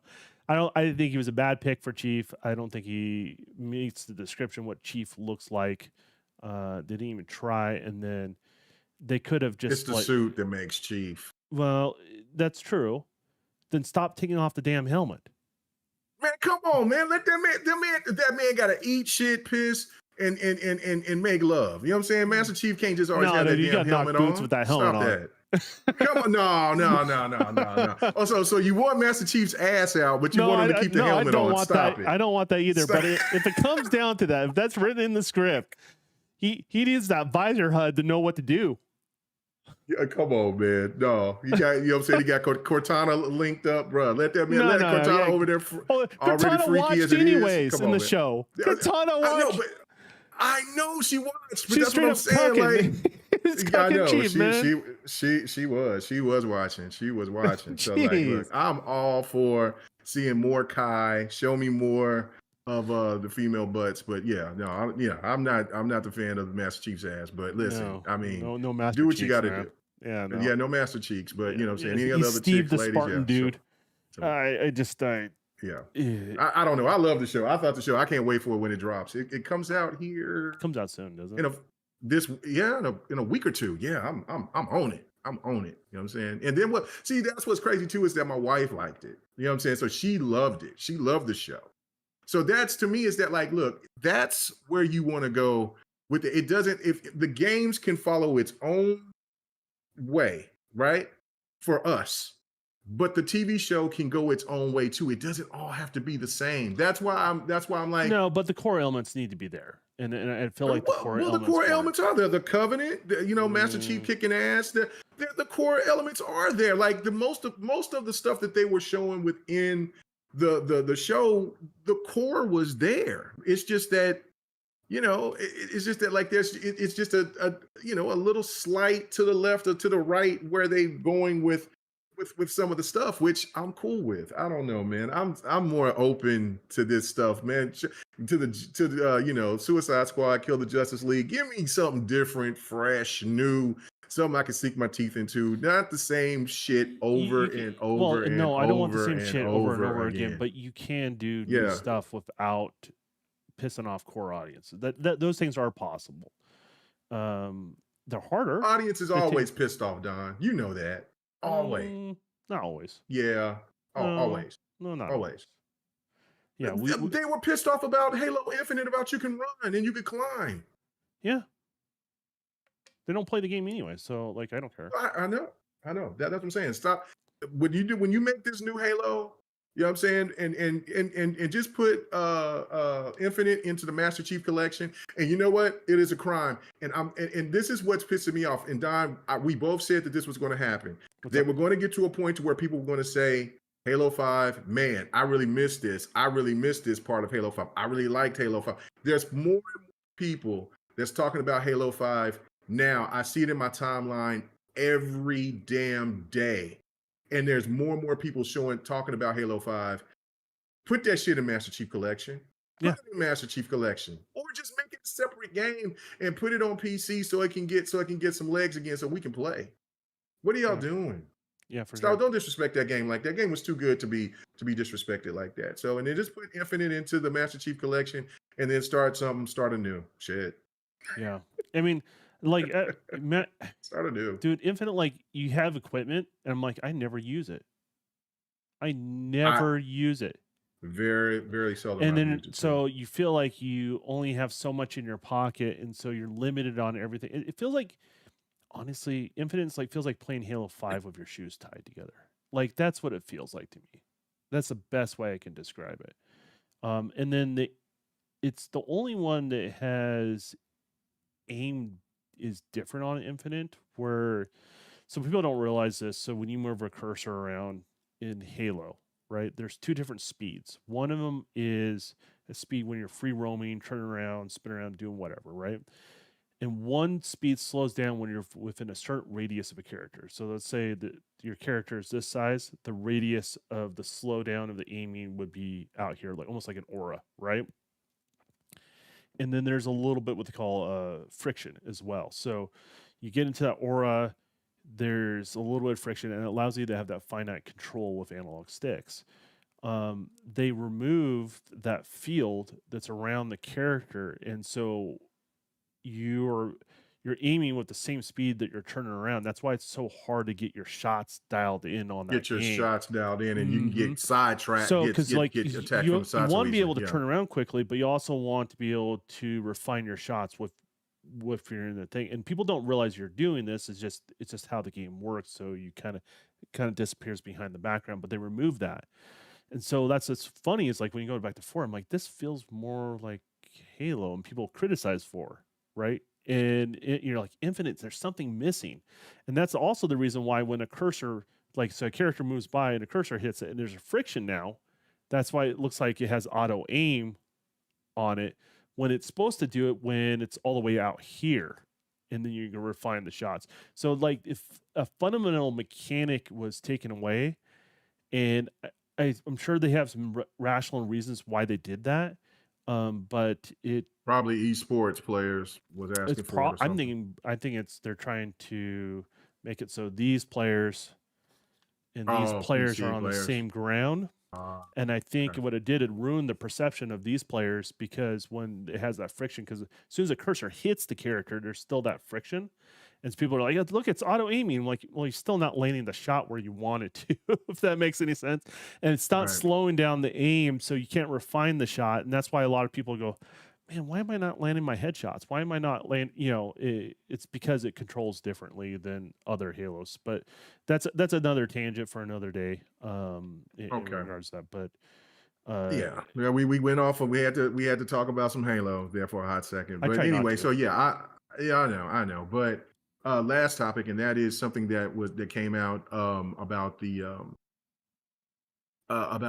something that was Xbox was going to do with the Xbox One. It wasn't going to be called the Xbox One, it was going to be called the Xbox 720, and that they were going to price it as they did the 360 at $299, and they were going to implement the Connect 2.0 with it. And it got shot down. Don Matrick said no. And then we got what we got, which they separated the Connect, and then they charged $500. Down the road, they did. And then down the road they did. But that was the true vision of what they were trying to do. And do that. Now, in hindsight, that was the winning ticket. That's exactly what you do to have the fan base that was there with the 360 to jump on board to the Xbox One or the Xbox 720 at the time. But they went the greedy way. They got the heads too big because they were out there putting work to a PlayStation, and then now the Xbox One era got throttled by the PlayStation 4. And as what Phil Spencer alluded to, is that they lost the digital age. I mean, not the digital age, but they lost the console war at that point, and I would pretty say much they lost almost the 7 years. yeah. Well, 7 years of but they got potential sales. they got cooked. Yeah. Yeah, I mean, they still survived. They still pulled through it, but like, barely. there was a lot of potential that was left on the table that they to their own devices, right? Like, not reading the room, right? You starve a particular audience, which is your first adopters, right?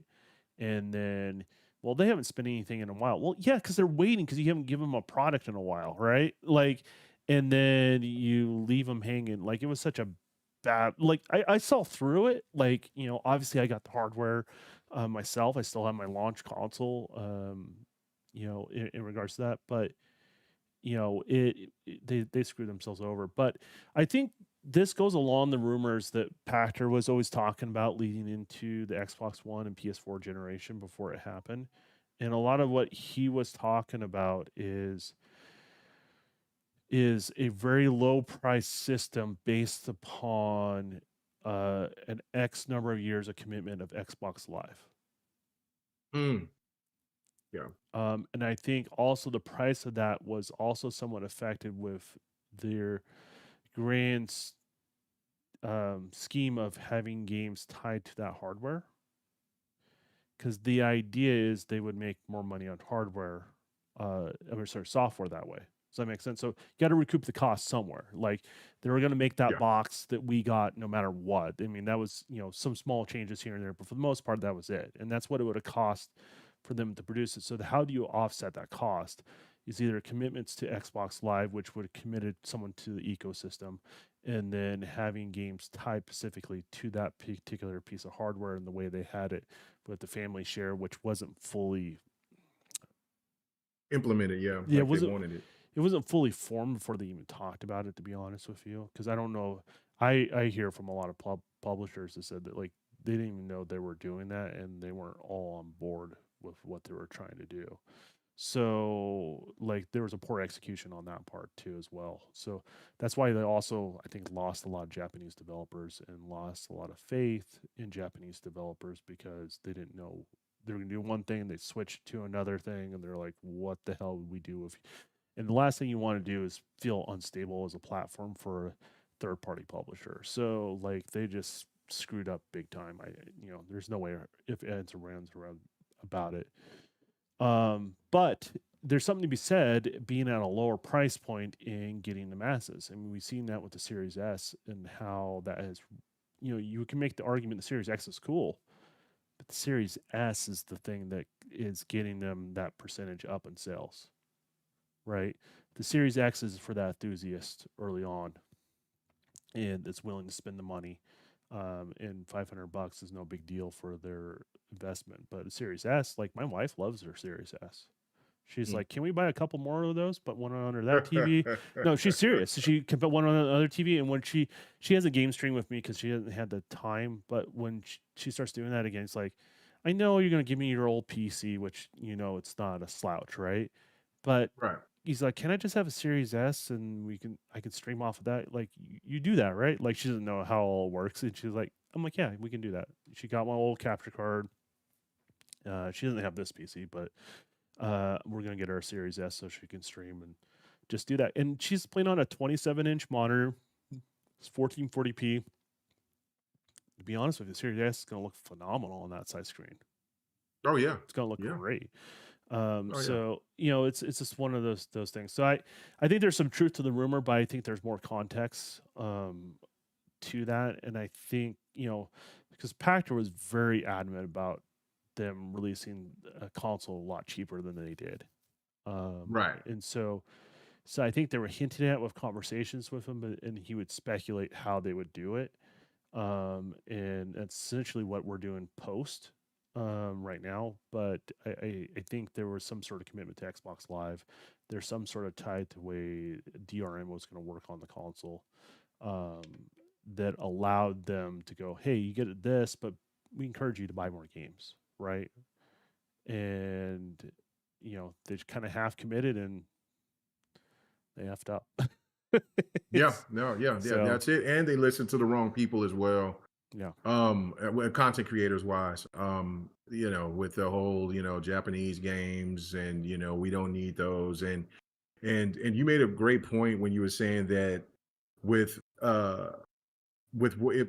they were all over the place and that third party developers was like, look man, because it wasn't just the Japanese market that was saying the hell with the Xbox One. It was other there was others through the West that was like, man, no, we're not putting this on here. And on top of that, you're getting throttled by the competition. And if that console came out at that price point, then there wouldn't have been this whole debate about 1080p versus 720p and things of that nature, because um the price point right there would have justified the means. You see what I'm saying? Like, well, this is a $300 console. The PlayStation is $100 well, more. It's you're $400. leaving out another part, and people What's always that? forget this. So when you're developing a piece of hardware, you have hopes for certain things to land in certain prices, right? But there's some things you just can't go with, right? Like I'm not hitting the target I want to, so I have to lessen one thing or greater something else, right?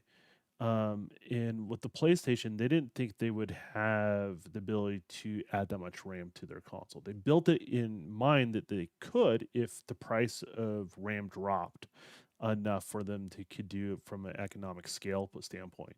But so realistically, if PlayStation went with the original plan, which where they thought they were going to end up landing, the PlayStation 5 would have been the same, 4 would have been the same price, and it would have been hitting the higher resolution. Mm, and the textures wouldn't have been as good. So they would have been at the disadvantage. But Yeah. because they betted on something and it was a long shot and that bet played off and you're like, okay, let's go. Because then you're like, because developers didn't realize they were going to have that much RAM. That was a surprise to them too. So people that had dev kits are like, wait, we have access to how much? Oh, and that changed everything for the launch of that console. So, anyways, good bets on Sony's part. That's what they did. It paid off for them. And then Yeah. Microsoft betted on the legacy of the 360's design. 360. Because Right. so 360, what people don't realize, there was memory embedded into the APU, which is your graphics processor and your CPU.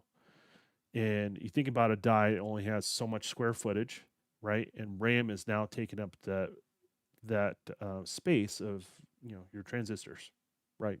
So you can compute stuff.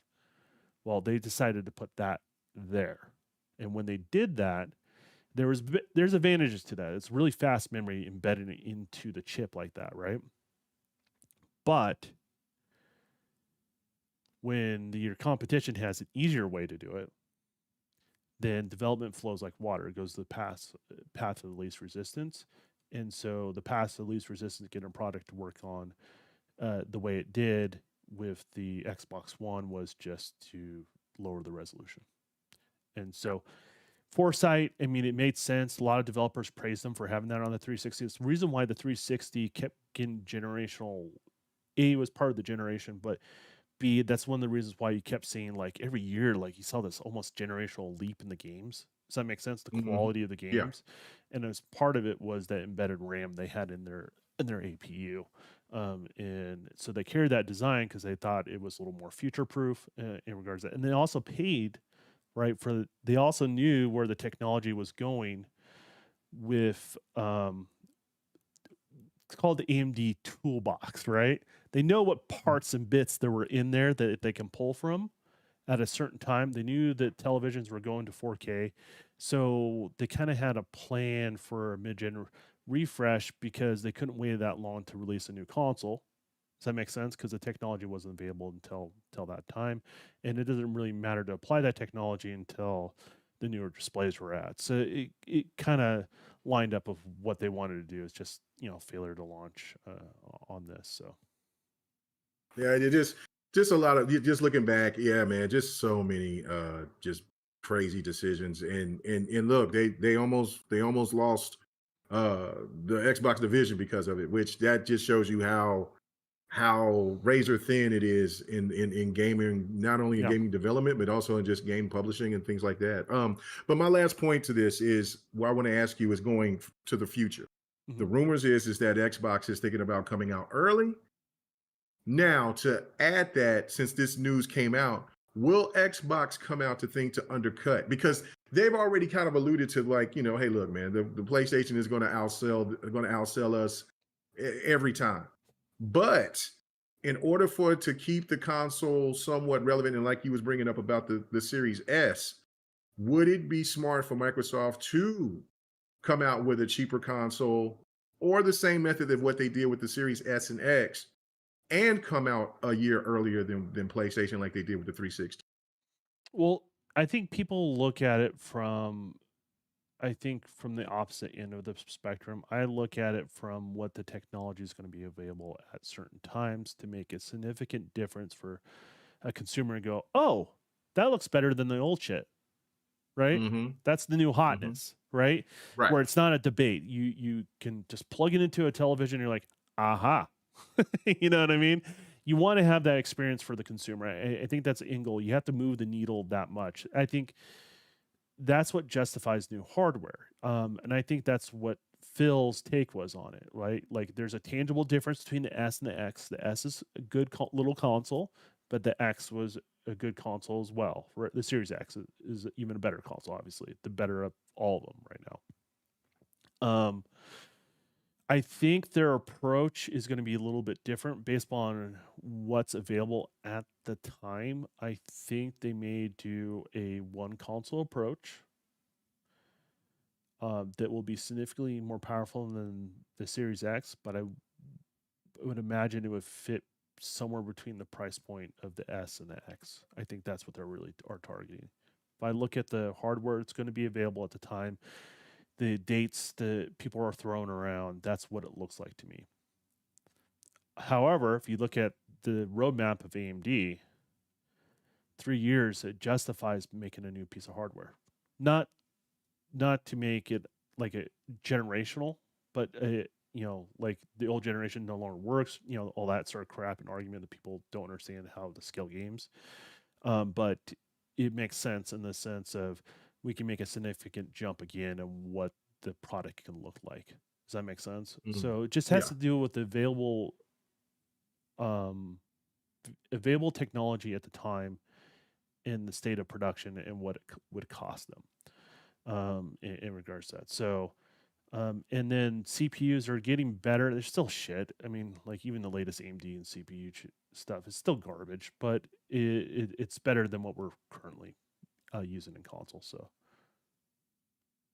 I do that. I say So, that because I'm frustrated with CPUs in right, right, general. right, right. Yeah, I can tell. Well, the thing is, people don't understand is GPUs have took a much larger leaps in technology each iteration, much larger steps, much more tangible stuff. CPU stuff is a lot slower in development. So you can have, let's say, 6 generations of CPU, and you still see a bigger jump in performance from one generation of GPU. Does that make sense? In Mhm. regards to, and just the nature of how CPUs work and stuff like that. So Yeah. All right. Well, that's a great point. Well, I guess this is it. You know what I'm saying? We're definitely going to try to get back to doing two times a month instead of just doing it once every 5 months or well, three months or we're something. guaranteed to get a month, once a month. We're We're guaranteed definitely for a that, month to month. and We're they may get a guaranteed for that. bonus one if something interesting pops up, right? So Right, right, right. So anyway, good to be doing the Devin the Gamer yet again. You know what I'm saying? And man, had a lot of good stuff to talk about. Don, where can they find you out? Where can they find all of your content and the stuff that you do, man? And yeah, man, have you been on any other podcasts here lately or no, anything, man? no, So no, solicit yourself, brother. I just been doing my Get thing. down out there. I've never solicited myself, to be honest with I you. know. I But know, right? my DMs are open if someone wants to reach out to me. I am approachable. Megan knows this. In regards to that, I do Yep. like interacting with all different types of people. The only people I will disenfranchise myself is the people that treat their audience like shit. If you treat your audience like shit, um, guess what? We're not going to hang out. Like that's just that simple. Um, but the best way to get a hold of me is the Dawn Gaming Live. This is where the Devin the Gamer is live stream, and then it goes post on K Mega's channel. So I'll make sure K Mega's got my links. I'm assuming he does. Um, and Yes, then I have the links. and Yeah. then the Dawn KTR is more of an opinion based channel, a little more scripted videos, things like that are going to drop. And some stuff is dropping tomorrow actually. And then some more stuff a little bit down the road. So Good deal. Yeah, you can catch me at KMega405. Definitely, like I said, appreciate the people to give me over 5,000. Yeah, I'm saying this is going to be the year that I'm going to really try to do this engagement thing and really come out more than I ever have ever since I've been doing YouTube and so or just content creation. So you'll see me a lot more. And so like even later on tonight, I will stream the if not tonight, definitely tomorrow night. But here within 24 hours, I will be streaming Tekken, the finishing the Tekken story, and then we'll get right into fighting doing some matches, getting in and getting that Tekken going. I probably might stream some Power World at some point, but there's a lot of games that's going to be dropping here within the next couple of weeks. I mean, Relink, Grand Blue Relink, that's dropping. I got that. Then there's Suicide Squad on Game Pass. There is Persona 3 Reloaded. I am stoked for that. And then there's Helldivers 2, which I went ahead and picked that up as well. I am intrigued by that. So, and then I'm gonna have to catch Don on these Saturdays, man. You know what I'm saying? So we yeah, got to get back to doing that. For sure. I know that we talked about doing Ghost Recon, or just when you're doing playing Halo, or just whatever. I'm just jump in Just tell me and what saying you want to Fortnite. do. I mean, we'll take Fortnite, I gotta download because I got a lot of stuff loaded. So, yeah. but other than that, like, yeah, I'm down for Well, whatever. we'll take requests too from like the audience. Like if you guys want to see us play a certain game and we have it, we'll definitely play it. Yeah, In regards to that, and I think me and K Mega love doing co-op games. So like that is something we that's do. always on the Yeah. table. Just there's not a lot of them out there. But if you don't mind, I'm going to share something really quick because I don't do a good enough asking people to subscribe or go to my channel. I'm very passive on it, and I apologize, guys. I am too. Yeah, Yeah. I don't know how to beg for the likes and the subscribes. I suck at it. However, I'm going Yeah. to share something with you guys here. Hit them. I'm going to move it over just a little bit because it's not quite in frame. Where is it? I can't It's see. cooking over there. I can't see. Oh, wait a second here. Oh man, this man's cooking over here. What's happening? Yeah, so bear with me. Uh oh. Bear Uh with oh. me. Does it Uh show oh. up when I do it this way? Okay. You, You can barely see it, but I'm going to unlock this and there you give go. you a little bit more here. So, There you go. you guys see this? There you go. See There this? you go. First off, I would like to thank everyone that's watches my channel. I wouldn't have the success that I have without you guys. That's always appreciated. However, it's very important to point out where I'm at in watch hours here. This is the next major goal. I just need this little blue bar to move over here. So, if you guys would like to watch or you want to support the channel, the best thing you can do outside of like, subscribe, and make all the comments down below is give it a chance, check it out, try it. If you like it, stay a while. It would be appreciated. And that will get me towards that goal. So then again, I suck at asking Oh, for it. I apologize ahead of time. But that is where I'm at with the channel. It's my birthday coming up, so maybe we'll get like an extra 100 hours of view time. Maybe that's what will let's be the case. go. But that's what's going on behind the scenes. Just a small little channel, so it's no big deal in regards to that. But regardless, appreciate all the support, guys. So I'm out. Yeah. I'm gonna call it. You done? Yeah, just go subscribe to Don, man. Go up there, help this man get to where he needs to be, man. So go do that. Go do that, man. Go support brother. The link to Don is to Devin the Gamer is in the links in the description on my channel, the K Mega 405. Yeah. So you can definitely go and do that. Go sub, go subscribe, go hit him up on Twitch, man. All of that, man. Go support my brother, man. Absolutely, man. Appreciate Yep. it. We're gonna call it.